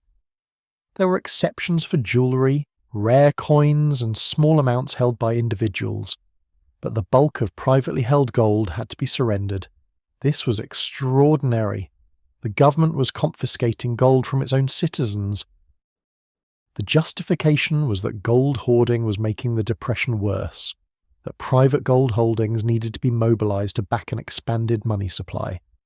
But it also meant Americans could no longer own monetary gold, could no longer protect themselves by holding metal instead of paper promises. In January 1934, Roosevelt went further. The Gold Reserve Act changed the official price of gold from $20.67 per ounce to $35 per ounce. This was a devaluation. It meant the dollar was now worth less gold than before. If you turned in your gold in 1933 for $20.67 per ounce, and now an ounce was officially worth $35, you'd been forced to sell at the low price. The devaluation had several effects. It increased the dollar value of America's gold reserves, giving the government more monetary flexibility. It made American exports more competitive internationally, and it represented a final break with the classical gold standard. Americans couldn't convert dollars to gold at all anymore, and the new gold price was set by government decree, not by market forces or tradition. Other countries still on the gold standard watched nervously. The gold bloc, France, Belgium, the Netherlands, Switzerland, Italy, struggled on, maintaining gold convertibility, but they paid a heavy price. Their economies remained depressed while countries that had left gold began recovering. Unemployment stayed high. Political pressure mounted. What became clear through the mid-1930s was that the gold standard, far from providing stability during crisis, had made the crisis worse. Countries that left gold earlier recovered earlier. Britain, which left in 1931, began recovering in 1932. The United States, which effectively left in 1933, began recovering in 1934. The gold bloc countries, which stayed on gold until the mid to late 1930s, suffered longer. The mechanism was straightforward once you understood it. Staying on gold meant tight monetary policy to defend the currency's gold parity.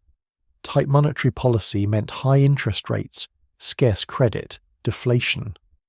All of this deepened depression. Leaving gold allowed monetary expansion, lower interest rates, devaluation that helped exports. All of this supported recovery. Economists watching this unfold began to question fundamental assumptions. For a century, the gold standard had been seen as essential to sound money, to stable currencies, to prosperity.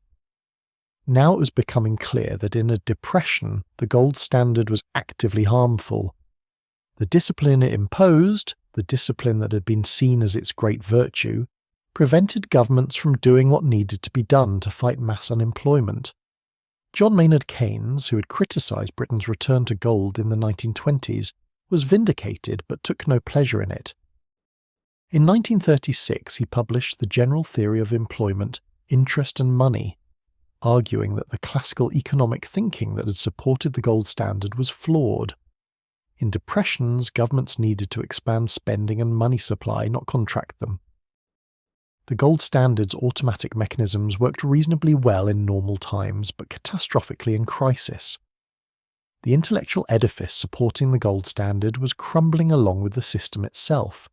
Economists were learning that what they'd thought were eternal truths were actually contingent, that the gold standard worked only under certain conditions, that when those conditions changed, clinging to gold could destroy prosperity rather than preserve it.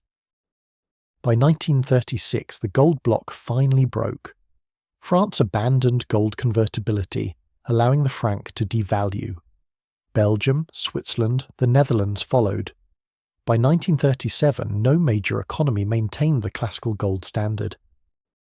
Currencies floated or were managed by governments, or were pegged to each other in new arrangements, but the automatic gold standard, currencies freely convertible to gold at fixed rates, central banks following the rules of the game, international adjustment through gold flows, was dead. The death hadn't been sudden. It had been a slow collapse, starting with the war's outbreak in 1914, continuing through the chaotic post-war years, briefly reversed in the restored gold standard of the late 20s, and finally completed in the Depression of the early 30s. 2 decades of crisis, war, inflation, and depression had killed something that had seemed eternal.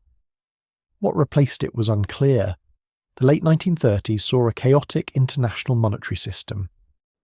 Countries engaged in competitive devaluations, each trying to make its exports cheaper by lowering its currency's value. Trade barriers rose as countries tried to protect domestic industries. The international cooperation that had characterized the pre-war gold standard was gone, replaced by economic nationalism and conflict. The gold standard had promised order, stability, predictability. It had delivered for a time before World War I. But the world the war created was too unbalanced, too strained, too politically fraught for the gold standard to manage. The attempt to restore it in the 20s had always been fragile, and when serious stress came, it shattered. The lesson that many drew from this experience was that rigid rules, even rules that seemed to embody sound finance, could be disastrous when circumstances changed. Flexibility mattered. The ability to respond to crises mattered.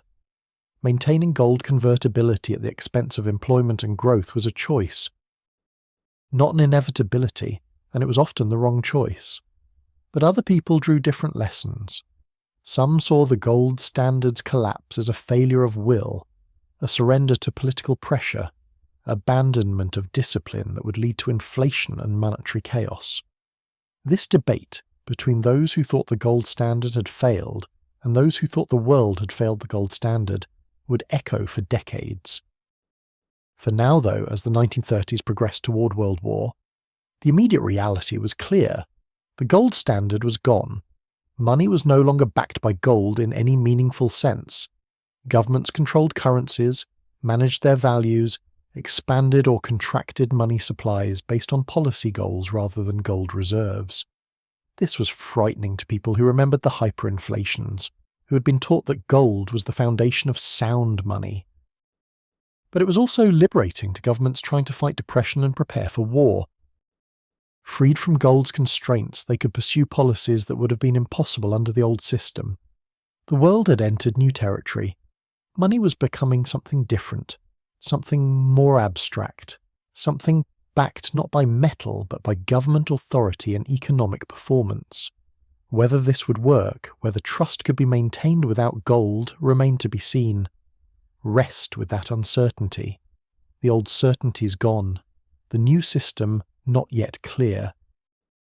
The world in transition between one monetary order and another, groping towards something that hadn't been fully imagined yet. The gold standard's collapse, for all its economic effects, was also a psychological rupture. An anchor had been cut. A foundation had crumbled. What would replace it was still unclear as the 1930s drew toward their close and another war approached. Sleep in that moment of uncertainty, of old systems dying, of new systems not yet born. The transition from gold to something else, from certainty to unknown. Let it drift. Let it fade. The gold standard dying slowly. Across a decade of crisis. Gone but not yet replaced. The world between systems, between certainties, floating. Rest there, in that floating uncertainty, as sleep comes gently. The Bretton Woods system, that careful compromise we've been exploring, carried within it a contradiction that would eventually prove fatal. The very feature that made it work, The dollar's role as the world's reserve currency, backed by gold, created conditions that would ultimately break it. Remember the Triffin dilemma we discussed? For the world economy to grow, countries needed dollar reserves to facilitate trade and investment. The only way for them to get dollars was for the United States to run deficits, to send more dollars abroad than it took in. But the more dollars that accumulated overseas, the larger the potential claim on US gold reserves. Eventually, foreign dollar holdings would exceed the gold backing them. At that point, confidence would crack. Through the 1960s, this contradiction grew more acute.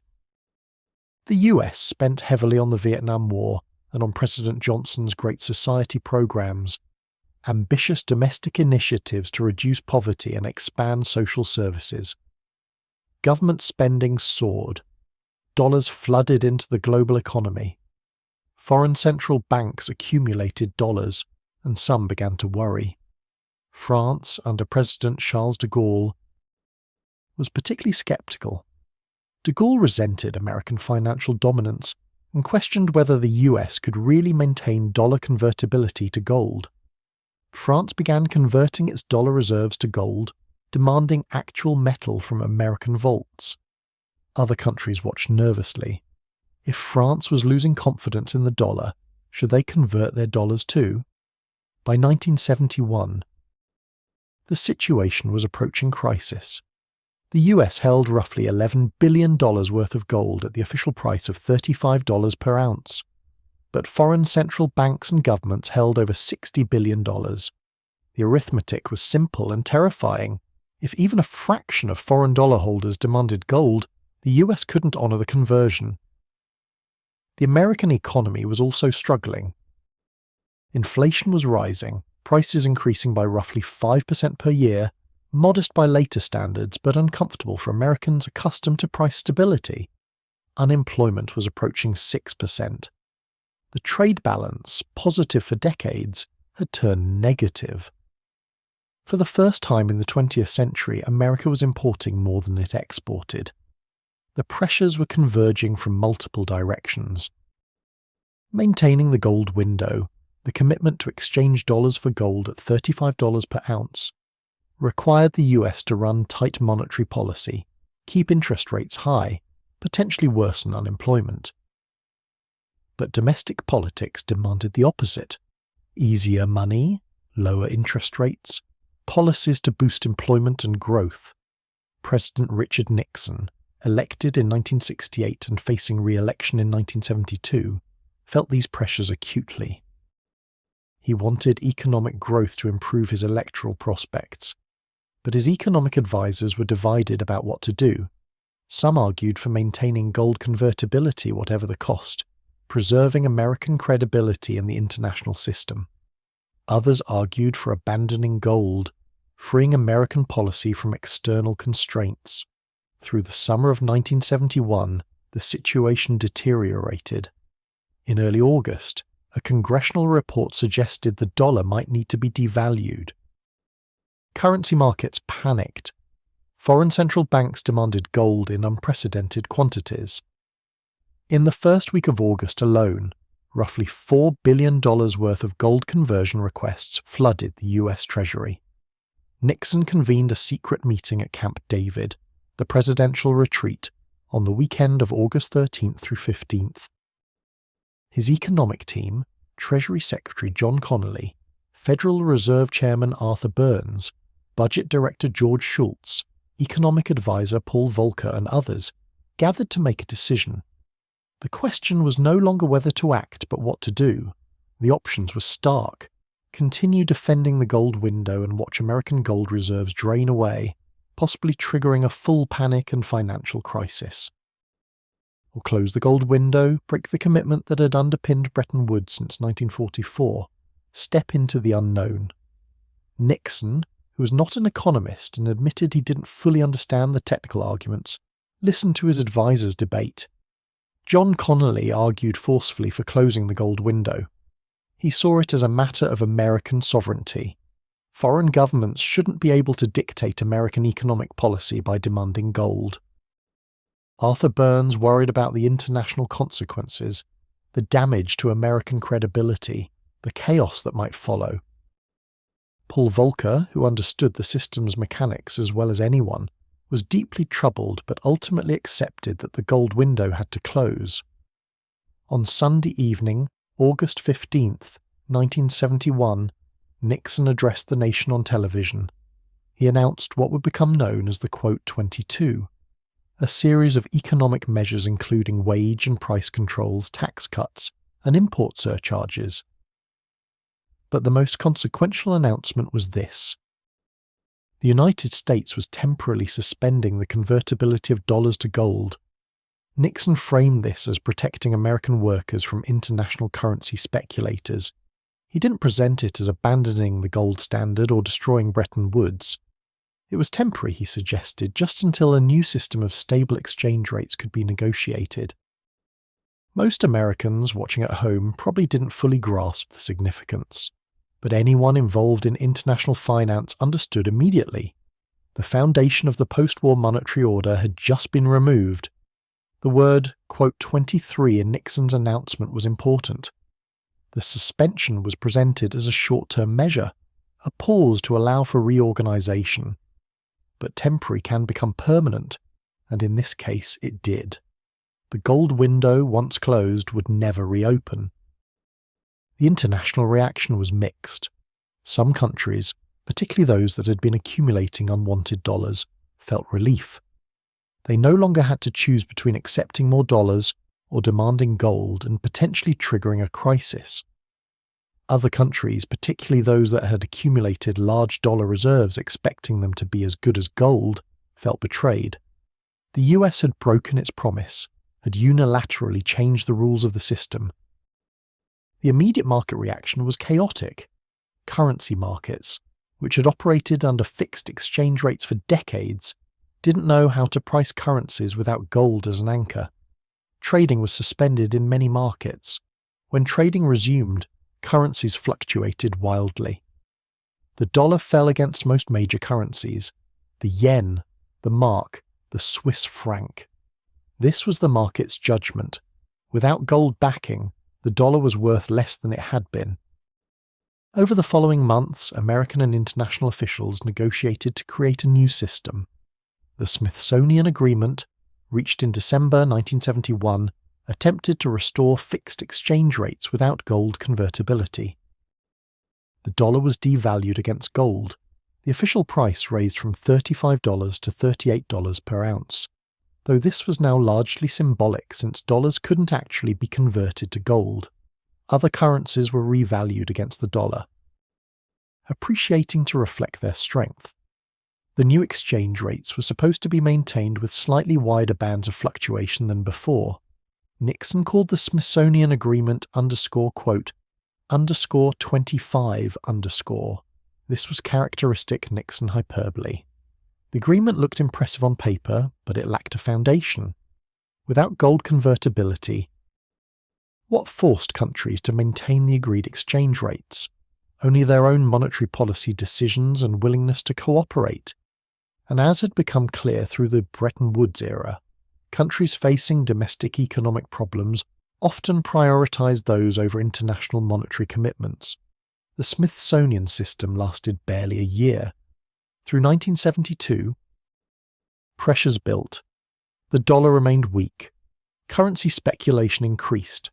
Countries spent their reserves trying to maintain the pegged exchange rates, but the speculators, traders betting on currency movements, had deeper pockets than any central bank. In February 1973, the dollar was devalued again, with the official gold price raised to $42.22 per ounce. This too was largely symbolic, but it demonstrated that the Smithsonian rates couldn't hold. In March 1973, the major currencies began to float. The Japanese yen, the German mark, the British pound, the French franc. They stopped trying to maintain fixed rates against the dollar and allowed markets to determine their values. Exchange rates fluctuated daily, sometimes dramatically. The era of fixed exchange rates, which had characterized international finance since Bretton Woods, and, with interruptions since the classical gold standard, was over. This was a profound change, more profound perhaps than closing the gold window itself. Floating exchange rates meant uncertainty. A business making a contract with a foreign partner couldn't know what the exchange rate would be when payment came due. An investor putting money into a foreign country faced currency risk. The investment might do well, but if the currency depreciated, the investor could lose money anyway. Over time, financial markets developed tools to manage this uncertainty: currency futures, options, hedging mechanisms. But these were complex and costly. The simplicity of the old system, knowing that £1 would always equal $2.80, or whatever the fixed rate was gone. What had replaced the gold standard? The answer, though it took years to fully understand, was fiat money. Money backed by nothing but government decree and public confidence. Let's think about what this means. Under the gold standard, money was valuable because it could be converted to gold, which had intrinsic value. Under Bretton Woods, most currencies were valuable because they could be converted to dollars, which could be converted to gold.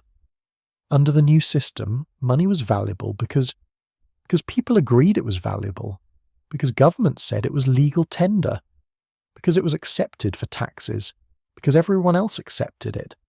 This seems circular, even absurd. Money is valuable because we agree it's valuable.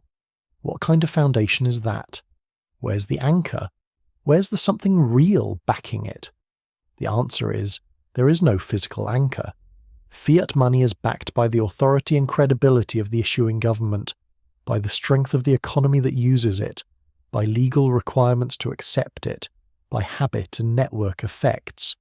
Everyone uses it, so you use it too.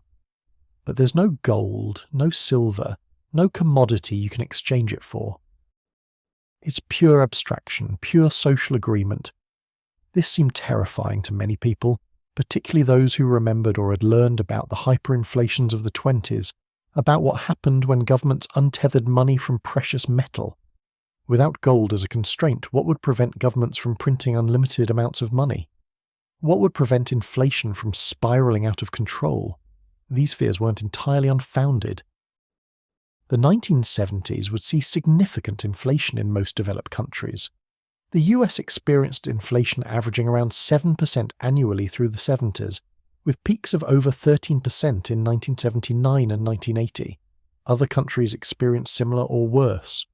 The oil shocks of 1973 and 1979, when oil exporting countries dramatically raised prices, contributed to inflation. But the broader context was monetary systems without clear anchors, governments trying to figure out how to manage fiat currencies. The experience was uncomfortable but not catastrophic. Inflation reached double digits but never spiraled into hyperinflation. Economic growth continued, though unevenly. The world adapted to floating exchange rates and fiat money, developing new institutions and practices to manage the risks. Intellectually, this period saw the rise of monetarism, associated particularly with economist Milton Friedman. Friedman had long argued against the gold standard, believing that rigid monetary rules based on gold were unnecessary and harmful. He advocated instead for steady, predictable growth in the money supply regardless of gold reserves. If the money supply grew at roughly the same rate as the economy's productive capacity, inflation would remain modest. The government didn't need gold to constrain it. It needed self-discipline and clear rules. Friedman's ideas gained influence through the 70s as countries struggled with inflation. The notion that monetary policy should focus on controlling money supply growth, rather than maintaining gold convertibility or managing exchange rates, became increasingly accepted. The most dramatic test of this approach came when Paul Volcker became chairman of the Federal Reserve in 1979. Volcker, who had been present at the Camp David meeting that closed the gold window, understood that fiat money required credibility. If the Federal Reserve couldn't control inflation, if people came to expect ever-rising prices, the dollar's value would erode and the entire monetary system could lose legitimacy. Volcker raised interest rates to unprecedented levels. The Federal Reserve's benchmark rate peaked at over 19% in 1981. This was deliberately harsh medicine. High interest rates meant expensive credit, reduced borrowing, slower economic growth, rising unemployment. The early 1980s saw a severe recession, but the policy worked. Inflation was broken. By the mid-80s, inflation had fallen back to modest levels and would remain low for decades. Volcker's success demonstrated something important. Fiat money could work, but it required institutional credibility. The Federal Reserve had to be willing to do unpopular things, to accept short-term economic pain, to prioritize long-term price stability over political pressures. If the central bank could maintain this discipline, gold wasn't necessary.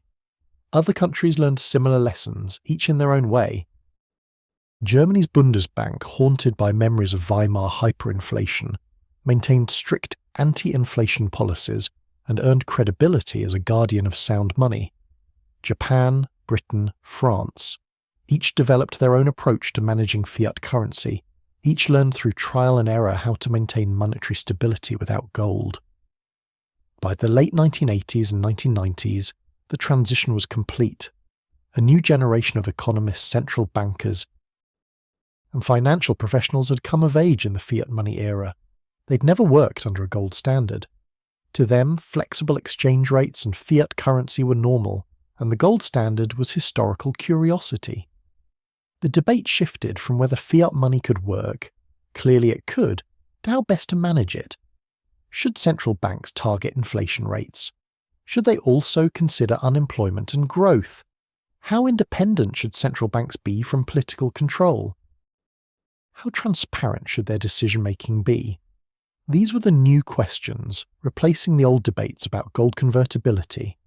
Looking back from the perspective of decades later, the transition from Bretton Woods to floating fiat currencies appears as one of the most significant economic shifts of the 20th century. It happened surprisingly quickly. From the gold window closing in August 1971 to floating rates in March 1973 was less than 2 years. And it happened with less catastrophe than many had feared. But the transition also marked the end of something that had characterized human monetary systems for thousands of years: the link between money and precious metals. From ancient gold coins to 19th century gold standards to Bretton Woods, money had always been connected directly or indirectly to gold or silver. Now that connection was severed completely. Some people mourned this loss. They saw gold as an objective standard, a constraint on government power, a protection against inflation and monetary manipulation.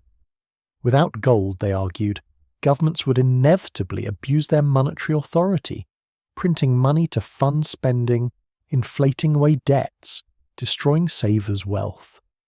Others saw the end of gold as liberation.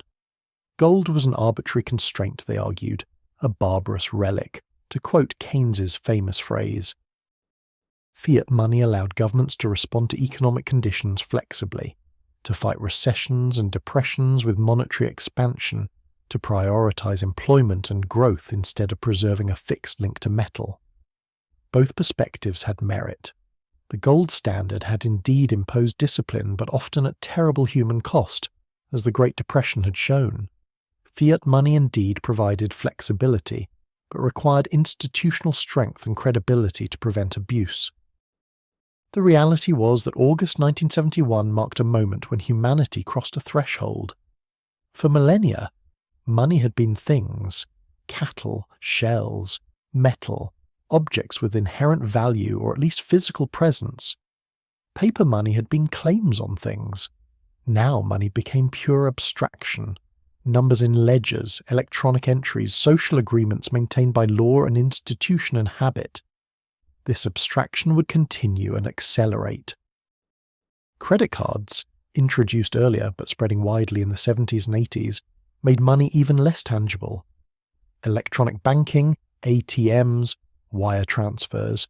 By the late 20th century, most money never existed as physical objects at all.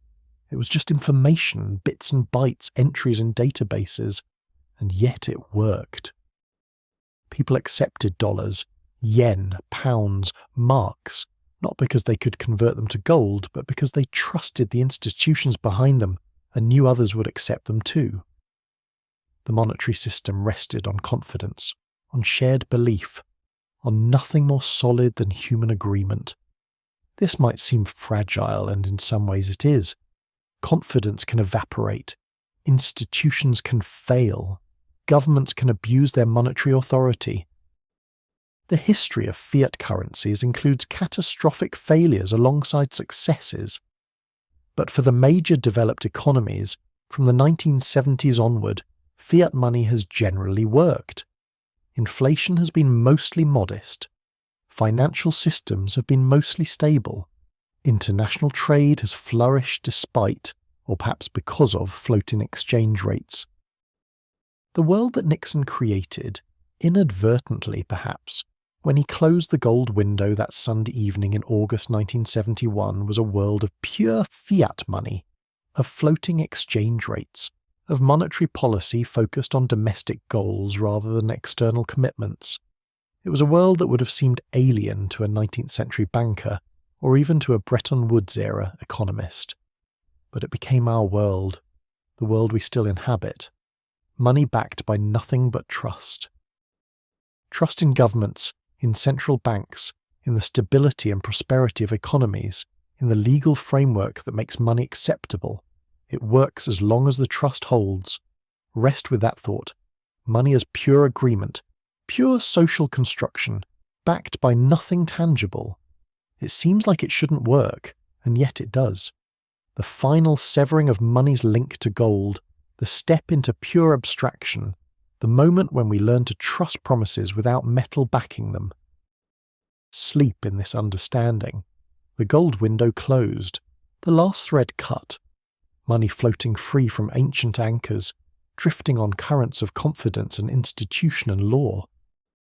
It's strange how something so insubstantial can bear such weight, can organize societies, can measure value, can be trusted. But stranger still is that it works, that we've made it work, that the leap into pure fiat money, terrifying as it seemed, didn't end in catastrophe. Let that settle.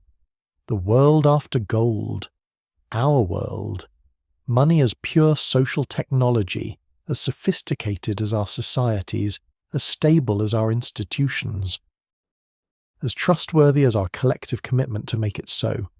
Rest there. Dream of paper promises kept, of digital ledgers balanced, of trust maintained without metal to guarantee it. The gold is gone from the system, but the system continues. We continue, trusting, trading, building prosperity on nothing more substantial than shared agreement. Sleep comes gently to that truth. The Bretton Woods system, that careful compromise we've been exploring, carried within it a contradiction that would eventually prove fatal. The very feature that made it work, the dollar's role as the world's reserve currency backed by gold, created conditions that would ultimately break it. Remember the Triffin dilemma we discussed. For the world economy to grow, countries needed dollar reserves to facilitate trade and investment. The only way for them to get dollars was for the United States to run deficits, to send more dollars abroad than it took in. But the more dollars that accumulated overseas, the larger the potential claim on US gold reserves.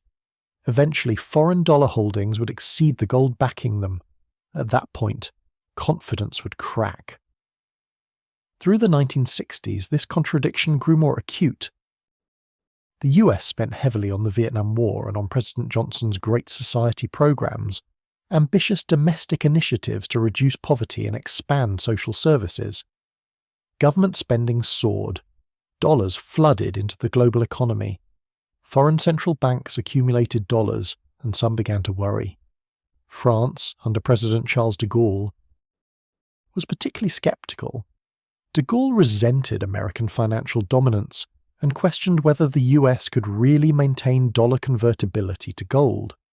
France began converting its dollar reserves to gold, demanding actual metal from American vaults. Other countries watched nervously. If France was losing confidence in the dollar, should they convert their dollars too? By 1971, The situation was approaching crisis. The US held roughly $11 billion worth of gold at the official price of $35 per ounce, but foreign central banks and governments held over $60 billion. The arithmetic was simple and terrifying. If even a fraction of foreign dollar holders demanded gold, the US couldn't honour the conversion. The American economy was also struggling. Inflation was rising, prices increasing by roughly 5% per year, modest by later standards but uncomfortable for Americans accustomed to price stability. Unemployment was approaching 6%. The trade balance, positive for decades, had turned negative. For the first time in the 20th century, America was importing more than it exported. The pressures were converging from multiple directions. Maintaining the gold window, the commitment to exchange dollars for gold at $35 per ounce, required the US to run tight monetary policy, keep interest rates high, potentially worsen unemployment. But domestic politics demanded the opposite: easier money, lower interest rates, policies to boost employment and growth. President Richard Nixon, elected in 1968 and facing re-election in 1972, felt these pressures acutely. He wanted economic growth to improve his electoral prospects, but his economic advisors were divided about what to do. Some argued for maintaining gold convertibility whatever the cost, preserving American credibility and the international system. Others argued for abandoning gold, freeing American policy from external constraints. Through the summer of 1971, the situation deteriorated. In early August, a congressional report suggested the dollar might need to be devalued. Currency markets panicked. Foreign central banks demanded gold in unprecedented quantities. In the first week of August alone, roughly $4 billion worth of gold conversion requests flooded the US Treasury. Nixon convened a secret meeting at Camp David, the presidential retreat, on the weekend of August 13th through 15th. His economic team, Treasury Secretary John Connally, Federal Reserve Chairman Arthur Burns, Budget Director George Shultz, Economic Advisor Paul Volcker and others, gathered to make a decision. The question was no longer whether to act but what to do. The options were stark. Continue defending the gold window and watch American gold reserves drain away, possibly triggering a full panic and financial crisis. Or close the gold window, break the commitment that had underpinned Bretton Woods since 1944, step into the unknown. Nixon, who was not an economist and admitted he didn't fully understand the technical arguments, listened to his advisors debate. John Connally argued forcefully for closing the gold window. He saw it as a matter of American sovereignty. Foreign governments shouldn't be able to dictate American economic policy by demanding gold. Arthur Burns worried about the international consequences, the damage to American credibility, the chaos that might follow. Paul Volcker, who understood the system's mechanics as well as anyone, was deeply troubled but ultimately accepted that the gold window had to close. On Sunday evening, August 15th, 1971, Nixon addressed the nation on television. He announced what would become known as the _26_, a series of economic measures including wage and price controls, tax cuts, and import surcharges. But the most consequential announcement was this. The United States was temporarily suspending the convertibility of dollars to gold. Nixon framed this as protecting American workers from international currency speculators. He didn't present it as abandoning the gold standard or destroying Bretton Woods. It was temporary, he suggested, just until a new system of stable exchange rates could be negotiated. Most Americans watching at home probably didn't fully grasp the significance, but anyone involved in international finance understood immediately. The foundation of the post-war monetary order had just been removed. The word "27" in Nixon's announcement was important. The suspension was presented as a short-term measure, a pause to allow for reorganization. But temporary can become permanent, and in this case it did. The gold window, once closed, would never reopen. The international reaction was mixed. Some countries, particularly those that had been accumulating unwanted dollars, felt relief. They no longer had to choose between accepting more dollars or demanding gold and potentially triggering a crisis. Other countries, particularly those that had accumulated large dollar reserves expecting them to be as good as gold, felt betrayed. The US had broken its promise, had unilaterally changed the rules of the system. The immediate market reaction was chaotic. Currency markets, which had operated under fixed exchange rates for decades, didn't know how to price currencies without gold as an anchor. Trading was suspended in many markets. When trading resumed, currencies fluctuated wildly. The dollar fell against most major currencies: the yen, the mark, the Swiss franc. This was the market's judgment. Without gold backing, the dollar was worth less than it had been. Over the following months, American and international officials negotiated to create a new system. The Smithsonian Agreement, reached in December 1971, attempted to restore fixed exchange rates without gold convertibility. The dollar was devalued against gold. The official price raised from $35 to $38 per ounce, though this was now largely symbolic since dollars couldn't actually be converted to gold. Other currencies were revalued against the dollar, appreciating to reflect their strength. The new exchange rates were supposed to be maintained with slightly wider bands of fluctuation than before. Nixon called the Smithsonian Agreement quote, _29_. This was characteristic Nixon hyperbole. The agreement looked impressive on paper, but it lacked a foundation. Without gold convertibility, what forced countries to maintain the agreed exchange rates? Only their own monetary policy decisions and willingness to cooperate. And as had become clear through the Bretton Woods era, countries facing domestic economic problems often prioritized those over international monetary commitments. The Smithsonian system lasted barely a year. Through 1972, pressures built. The dollar remained weak. Currency speculation increased. Countries spent their reserves trying to maintain the pegged exchange rates, but the speculators, traders betting on currency movements, had deeper pockets than any central bank. In February 1973, the dollar was devalued again, with the official gold price raised to $42.22 per ounce. This too was largely symbolic, but it demonstrated that the Smithsonian rates couldn't hold. In March 1973, the major currencies began to float. The Japanese yen, the German mark, the British pound, the French franc. They stopped trying to maintain fixed rates against the dollar and allowed markets to determine their values. Exchange rates fluctuated daily, sometimes dramatically.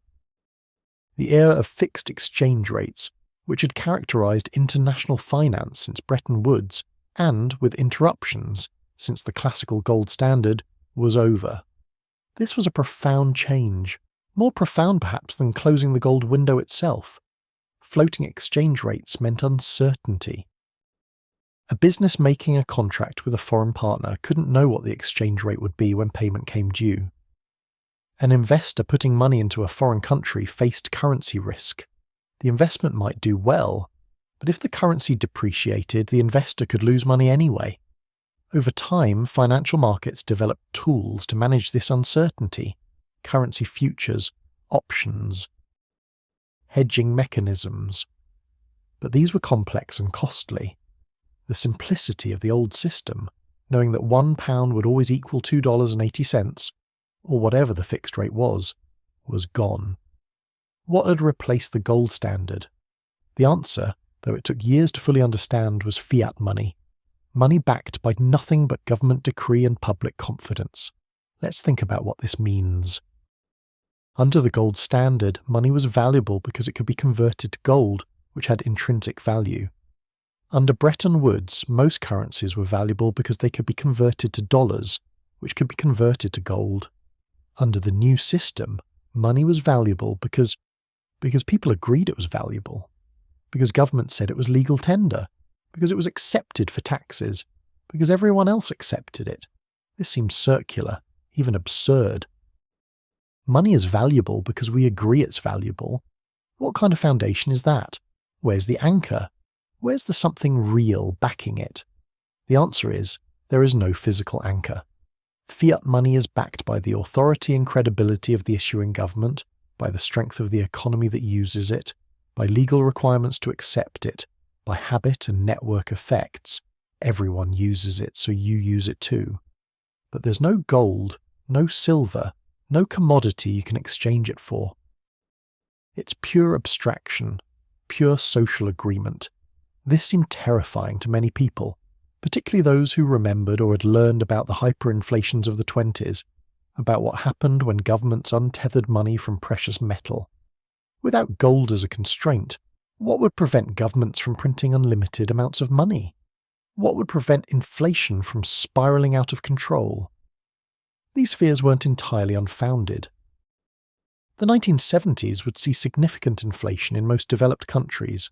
The US experienced inflation averaging around 7% annually through the 70s, with peaks of over 13% in 1979 and 1980. Other countries experienced similar or worse. The oil shocks of 1973 and 1979, when oil exporting countries dramatically raised prices, contributed to inflation. But the broader context was monetary systems without clear anchors, governments trying to figure out how to manage fiat currencies. The experience was uncomfortable, but not catastrophic. Inflation reached double digits, but never spiraled into hyperinflation. Economic growth continued, though unevenly.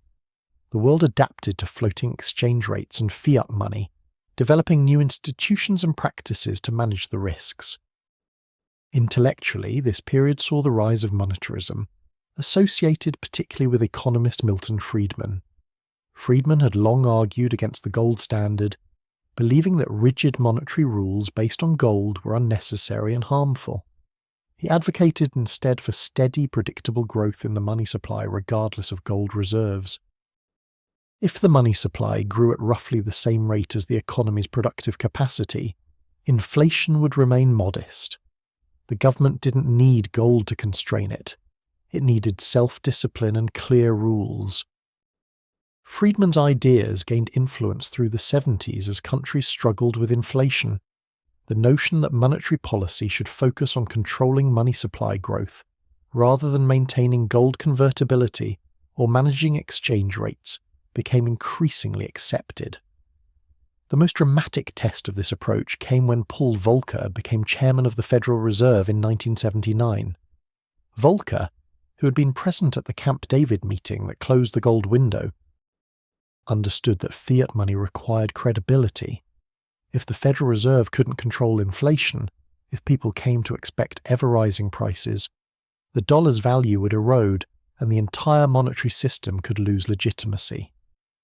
Volcker raised interest rates to unprecedented levels.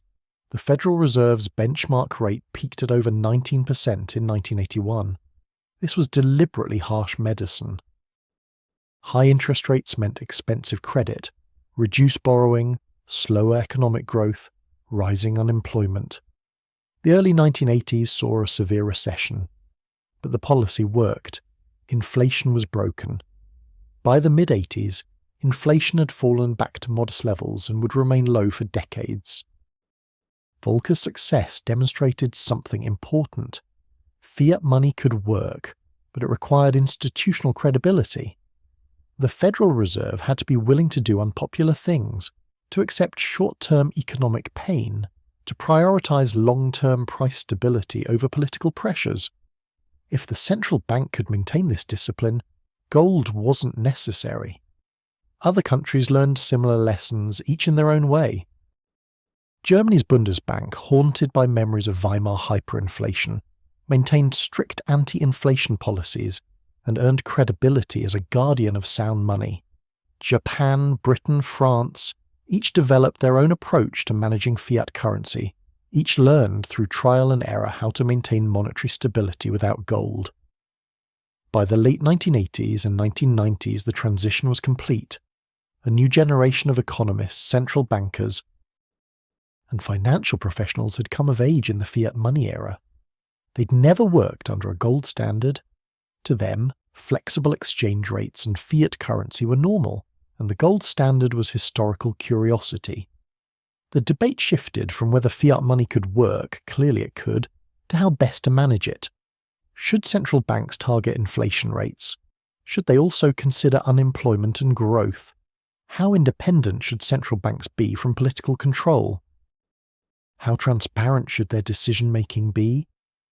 These were the new questions, replacing the old debates about gold convertibility.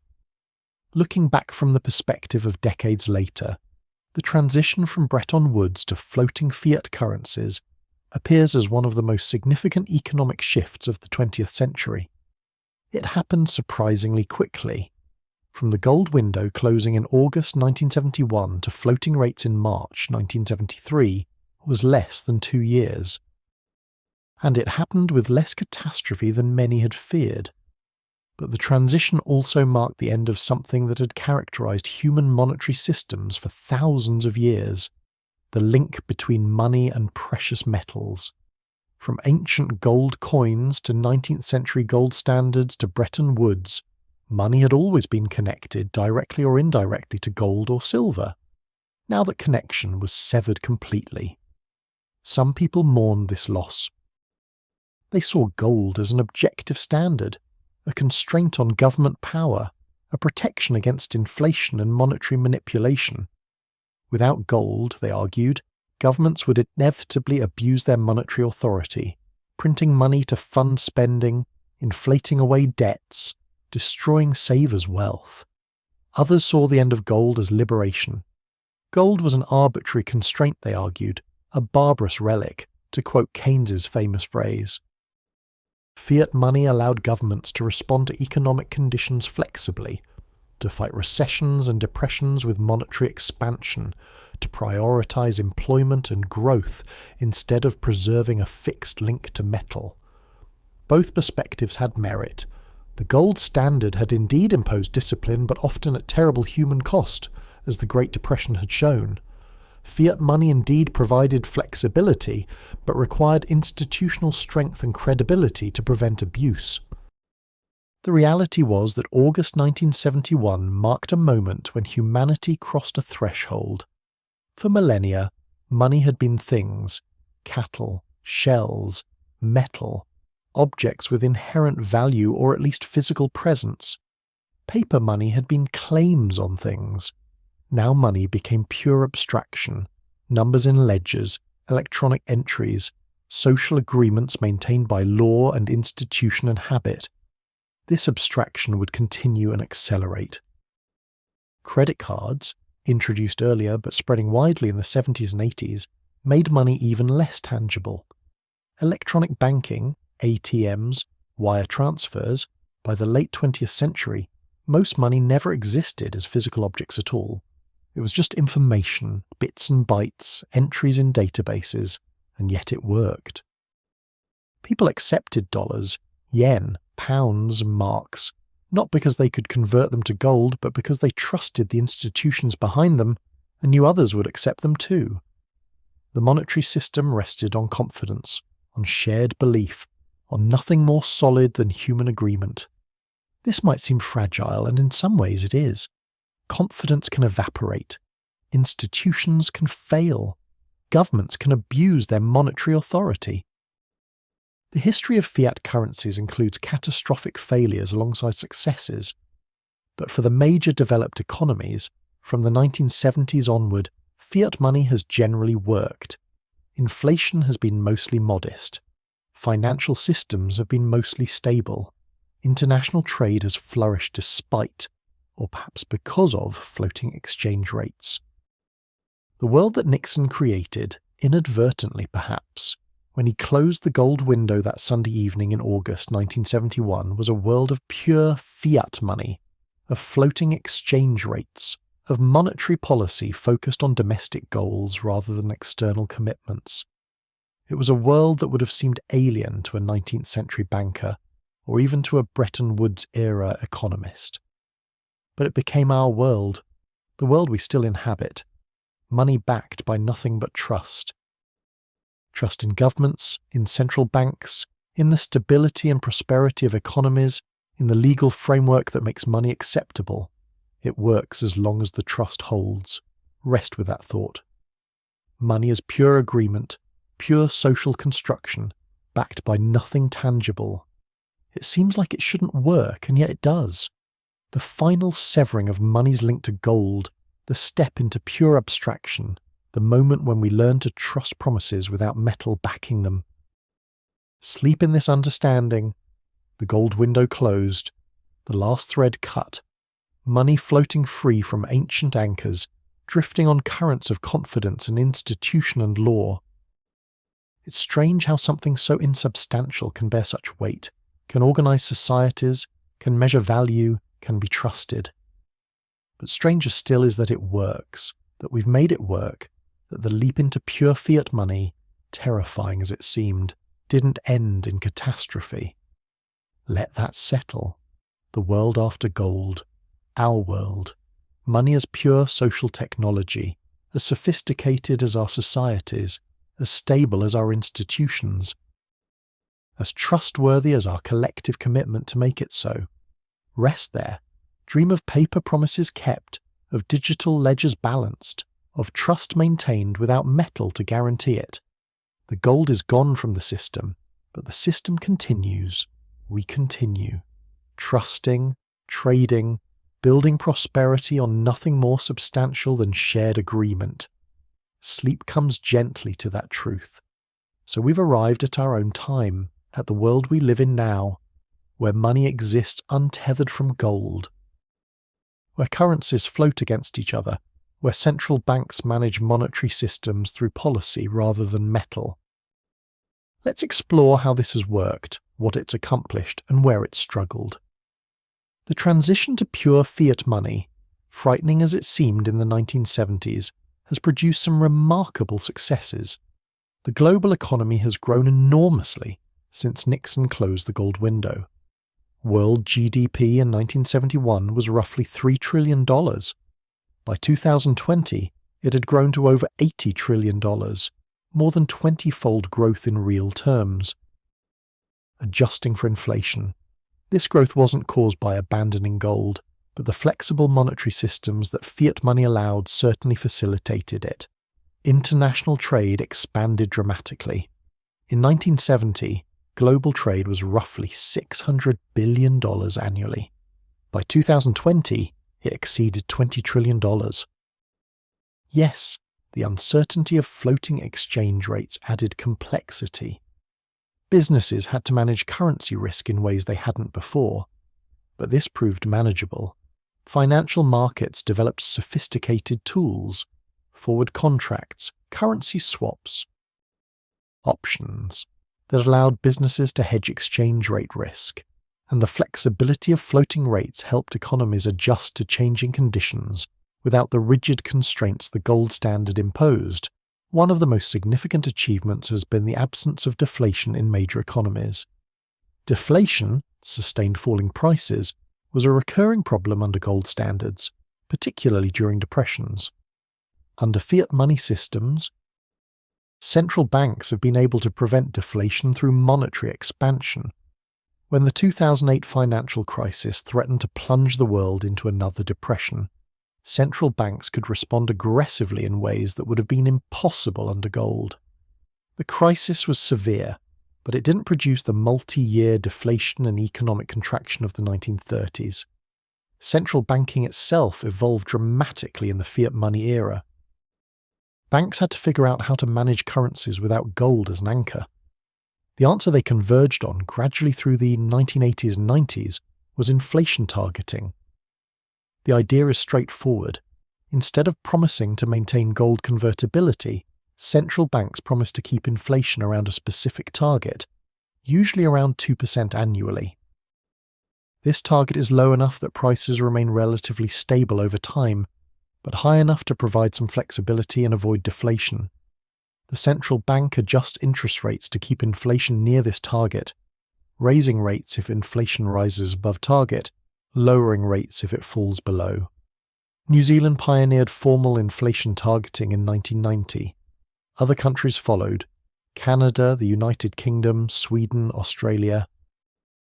The European Central Bank, created in 1998 to manage the new euro currency, adopted inflation targeting. The US Federal Reserve, while not formally adopting a specific inflation target until 2012, operated with similar principles. This framework required central bank independence, insulation from political pressure. Politicians naturally want easy money, low interest rates, economic growth before elections. But maintaining long-term price stability sometimes requires unpopular decisions, raising rates even when unemployment is elevated, resisting pressure to stimulate the economy artificially. Countries learned that independent central banks, run by technocrats focused on long-term stability rather than short-term politics, performed better at managing fiat currencies. Transparency became important too. Under the gold standard, the rules were simple and visible: maintain gold convertibility. Under fiat money, central bank decisions were more complex and discretionary. To maintain credibility and trust, central banks needed to explain their actions, to be clear about their goals and strategies. The Federal Reserve, which had operated in secrecy for decades, began publishing detailed statements explaining policy decisions, holding press conferences, even releasing transcripts of internal discussions. These institutional developments, inflation targeting, central bank independence, transparency, created a framework that largely worked. From the mid-1980s through the mid-2000s, a period economists called the Great Moderation, major economies experienced steady growth with low inflation and relatively mild recessions. It seemed that central banks had figured out how to manage fiat currency successfully, that the problems of the 1970s inflation had been solved. But this success wasn't universal, and it wasn't without costs. While major developed economies managed fiat money reasonably well, many developing countries struggled. The 1980s saw debt crises across Latin America. Countries had borrowed heavily in dollars during the easy money period of the 1970s. When the Federal Reserve raised rates dramatically to fight inflation, dollar-denominated debts became much more expensive to service. Countries like Mexico, Brazil, Argentina faced potential default. The International Monetary Fund intervened with loans, but attached strict conditions, fiscal austerity, economic reforms that were politically and socially painful. The 1990s brought currency crises in Mexico in 1994 and across Asia in 1997 through 98.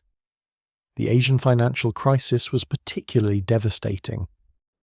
Countries like Thailand, Indonesia, South Korea had attracted massive foreign investment, much of it short-term capital that could flee quickly. When confidence wavered, the capital fled.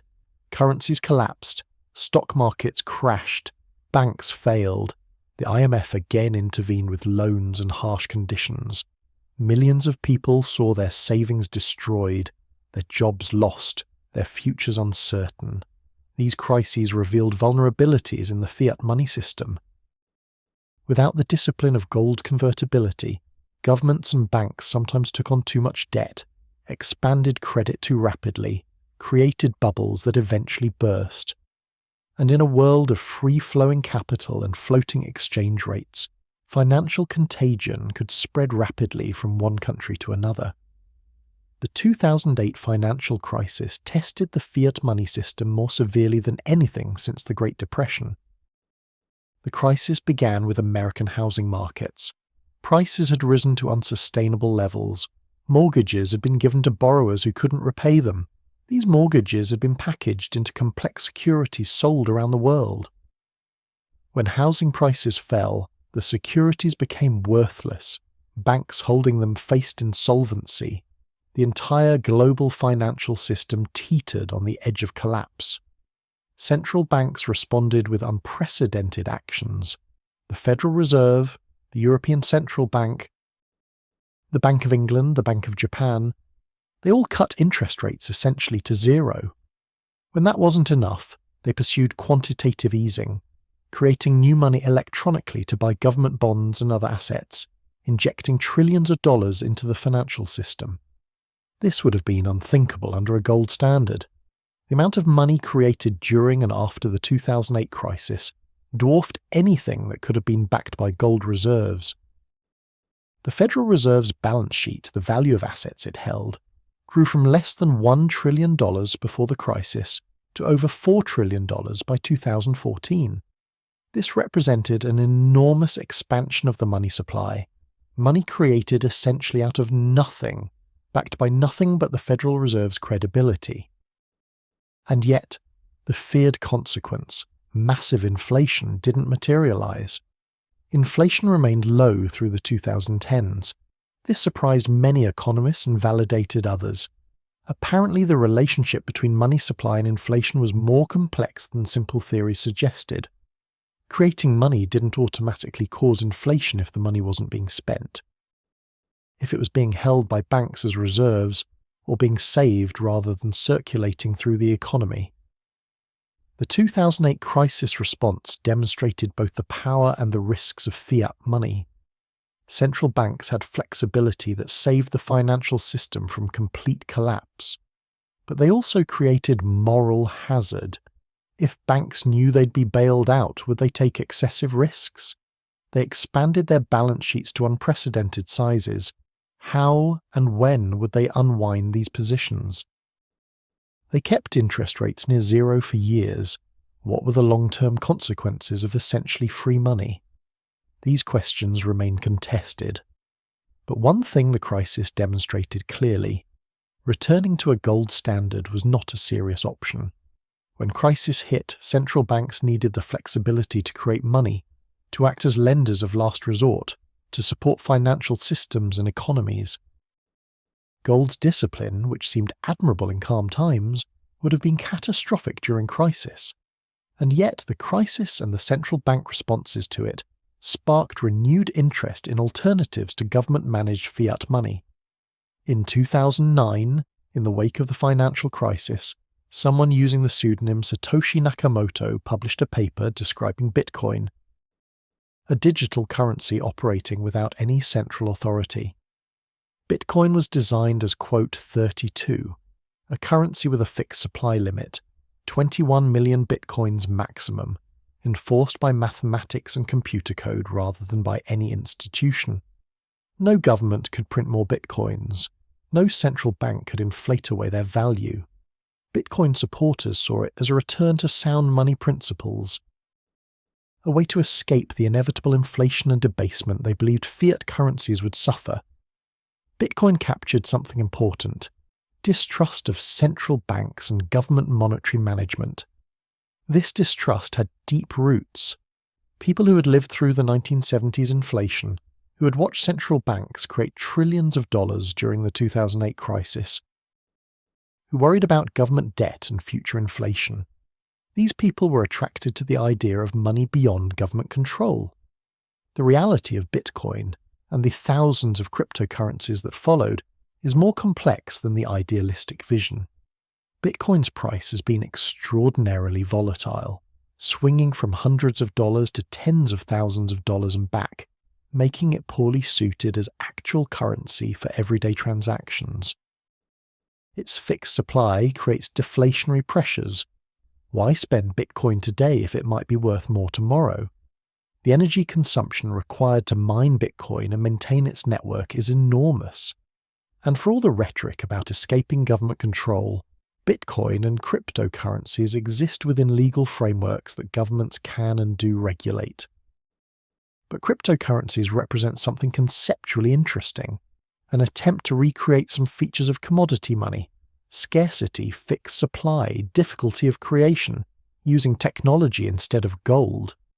Whether this succeeds, whether cryptocurrencies become widely used as actual money rather than speculative assets, remains unclear. But they demonstrate ongoing unease with pure fiat money, ongoing desire for some kind of anchor, some constraint on monetary expansion beyond central bank promises. There are also people who advocate returning to an actual gold standard. In the United States, former Congressman Ron Paul has been the most prominent advocate, arguing that fiat money enables government to inflate away its debts, to finance wars and spending through monetary expansion, to undermine savers and create boom-bust cycles.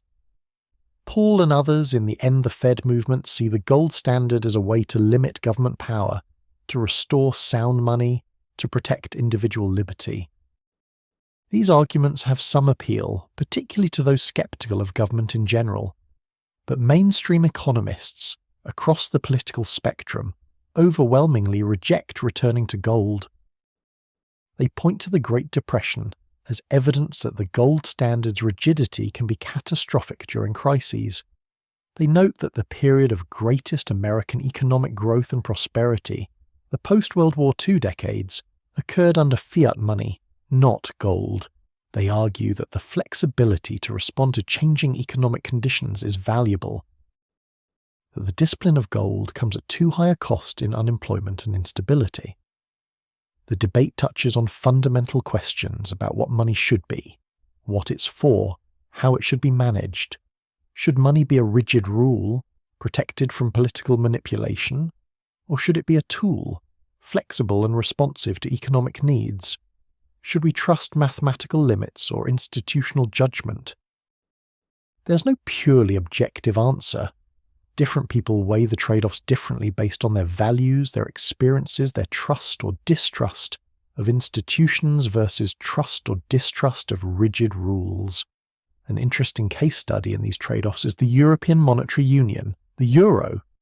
When European countries adopted a common currency beginning in 1999, they created something that functions, in some ways, like a gold standard. Countries joining the Eurozone gave up their own currencies and their own monetary policy. A Greek business or Italian household uses the same currency as a German business or French household. The European Central Bank sets a single monetary policy for the entire Eurozone. Individual countries can't devalue their currencies to become more competitive or print money to stimulate their economies. This has benefits. Transaction costs within Europe are reduced. Exchange rate uncertainty between euro countries is eliminated. The euro has become a major international currency, second only to the dollar. For countries with histories of monetary instability, Italy with its tradition of lira devaluation, Greece with periodic inflation, the euro provides discipline. But the cost became apparent during the European debt crisis that began in 2010. Greece, Spain, Portugal, Ireland, Italy all faced severe economic problems. Under the old system, these countries might have devalued their currencies, making their exports more competitive and their debts easier to service. Under the euro, they couldn't. They had to pursue, quote, 34, cutting wages and prices through recession and austerity, essentially the same brutal adjustment process countries under the gold standard faced during the Great Depression. The results were painful. Greece experienced a depression worse than America's in the 1930s. Unemployment in Spain reached 25%. Young people across southern Europe faced joblessness and hopelessness. The political backlash included the rise of populist and extremist parties. The Eurozone survived, but at enormous human and political cost. The euro demonstrates that giving up monetary sovereignty has real costs. The discipline is real. Countries can't inflate their way out of problems, but the flexibility is lost too. Countries can't adjust monetary policy to their specific conditions. It's a choice similar to the choice between fiat money and gold, discipline versus flexibility, rules versus discretion. Different people assess the euro differently. Germans, who value the stability and anti-inflation credibility the euro provides, generally see it positively. Greeks, who bore the cost of austerity without the ability to devalue, are more ambivalent. The Eurozone represents an ongoing experiment in monetary union without political union, a test of whether diverse economies can share a currency sustainably. As we look at the monetary landscape today, in the early 21st century, we see variety and ongoing debate. Most countries use fiat currencies managed by independent central banks targeting low inflation. This system has delivered generally good results for developed economies: steady growth, low inflation, successful crisis response. but it's also produced currency crises in developing countries. Extreme monetary expansion that makes some people nervous, and ongoing concerns about moral hazard and financial instability. Alternative systems, cryptocurrencies, proposals to return to gold, regional currency unions, exist as experiments or ideas at the margins. They demonstrate that not everyone is satisfied with pure fiat money, that the search for the right monetary system continues. What becomes clear, examining this landscape, is that there's no perfect monetary system. Every system involves trade-offs. Gold provided discipline but inflexibility. Fiat money provides flexibility but requires institutional credibility and risks inflation or monetary excess. Fixed exchange rates provide certainty but eliminate adjustment mechanisms. Floating rates provide adjustment but create uncertainty. The question isn't whether fiat money is perfect. It clearly isn't. The question is whether it's better than the alternatives, whether the benefits outweigh the costs, whether the institutional frameworks we've built around it are adequate to manage the risks. The evidence from the past 50 years suggests that, for major developed economies at least, fiat money can work reasonably well. It's not automatic. It requires capable central banks, political restraint, institutional credibility, ongoing vigilance. But when managed competently, it provides flexibility to respond to crises while maintaining reasonable price stability over time. For developing economies, the record is more mixed. Fiat currencies have sometimes enabled hyperinflations and crises, but these failures often reflect broader governance problems, not just monetary systems. And many developing countries have learned from past mistakes, building stronger institutions and more credible monetary frameworks. The world of fiat money is still young, just 50 years old, barely a blink in the thousands of years humans have used money. We're still learning how to manage it, still discovering its possibilities and limitations, still building the institutions and practices that make it work. Perhaps in another 50 years, we'll look back and see this period as transitional, a stepping stone to some new monetary system we haven't imagined yet. Perhaps cryptocurrencies or some other innovation will transform how we think about money, or perhaps fiat currency managed by credible central banks will prove to be a stable solution that endures. For now, we live in the age of fiat money, of floating exchange rates, of central banks managing currencies through interest rates and monetary policy rather than through gold. It's a system built on trust in institutions, in economies, in the collective commitment to maintain money's value. That trust, tested by crises, questioned by critics, challenged by alternatives, has so far held. The system continues, adapting, evolving, managing the tension between discipline and flexibility that has characterized monetary debates for centuries. Let that complexity settle. No perfect answers, no purely objective solutions. Just ongoing human efforts to create systems that facilitate exchange, enable prosperity, balance competing values and needs. The gold standard is gone. Something else has taken its place, something more flexible, more discretionary, more dependent on human judgment and institutional quality. Whether this is progress or regression depends on your perspective, your values, your trust or skepticism toward human institutions. Rest with that ambiguity. Money as human creation, as social technology, as ongoing experiment. We've learned to live without gold backing our currencies. We've built systems that mostly work, that have delivered prosperity to billions while also producing crises and inequalities. The story isn't finished. The debate continues. But for now, fiat money is what we have, what we've chosen, what we're making work through institutional design and collective trust. Sleep comes to that understanding. The world we've made, imperfect but functional, complex but manageable, built on nothing more substantial than shared agreement and institutional credibility.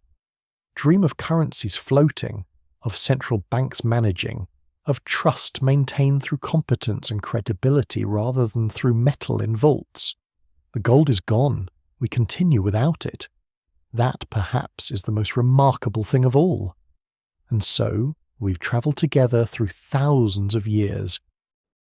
From ancient Mesopotamian farmers trading grain for wool, through Lydian kings stamping the first coins, through medieval goldsmiths accidentally becoming bankers, through the golden age of the classical gold standard, through wars and depressions that shattered old certainties, through Bretton Woods and its collapse, to our own time of pure fiat money floating on currents of trust and institution.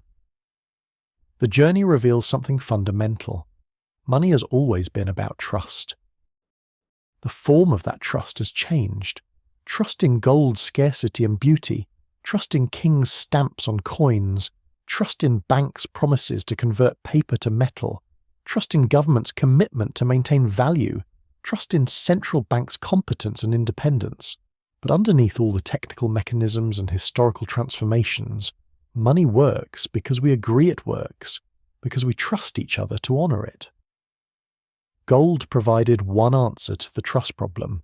It was tangible, limited, beautiful, inherently valuable.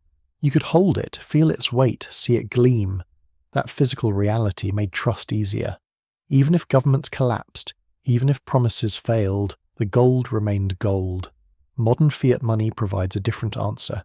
It's abstract, unlimited in potential supply, valuable only by agreement. But it's also flexible, responsive, manageable. It allows societies to pursue goals, full employment, economic growth, crisis response, that gold's rigid discipline prevented. Neither system is perfect, both involve trade-offs. The gold standard's discipline came at the cost of terrible suffering during depressions, of economies forced into deflationary spirals because maintaining gold convertibility took priority over human welfare. Fiat money's flexibility comes at the cost of potential abuse, of inflation risks, of dependence on institutional competence and credibility. What's remarkable looking across this long history is how adaptable humans have been. We created money as a solution to barter's limitations. We refined it over millennia, experimenting with different forms and systems.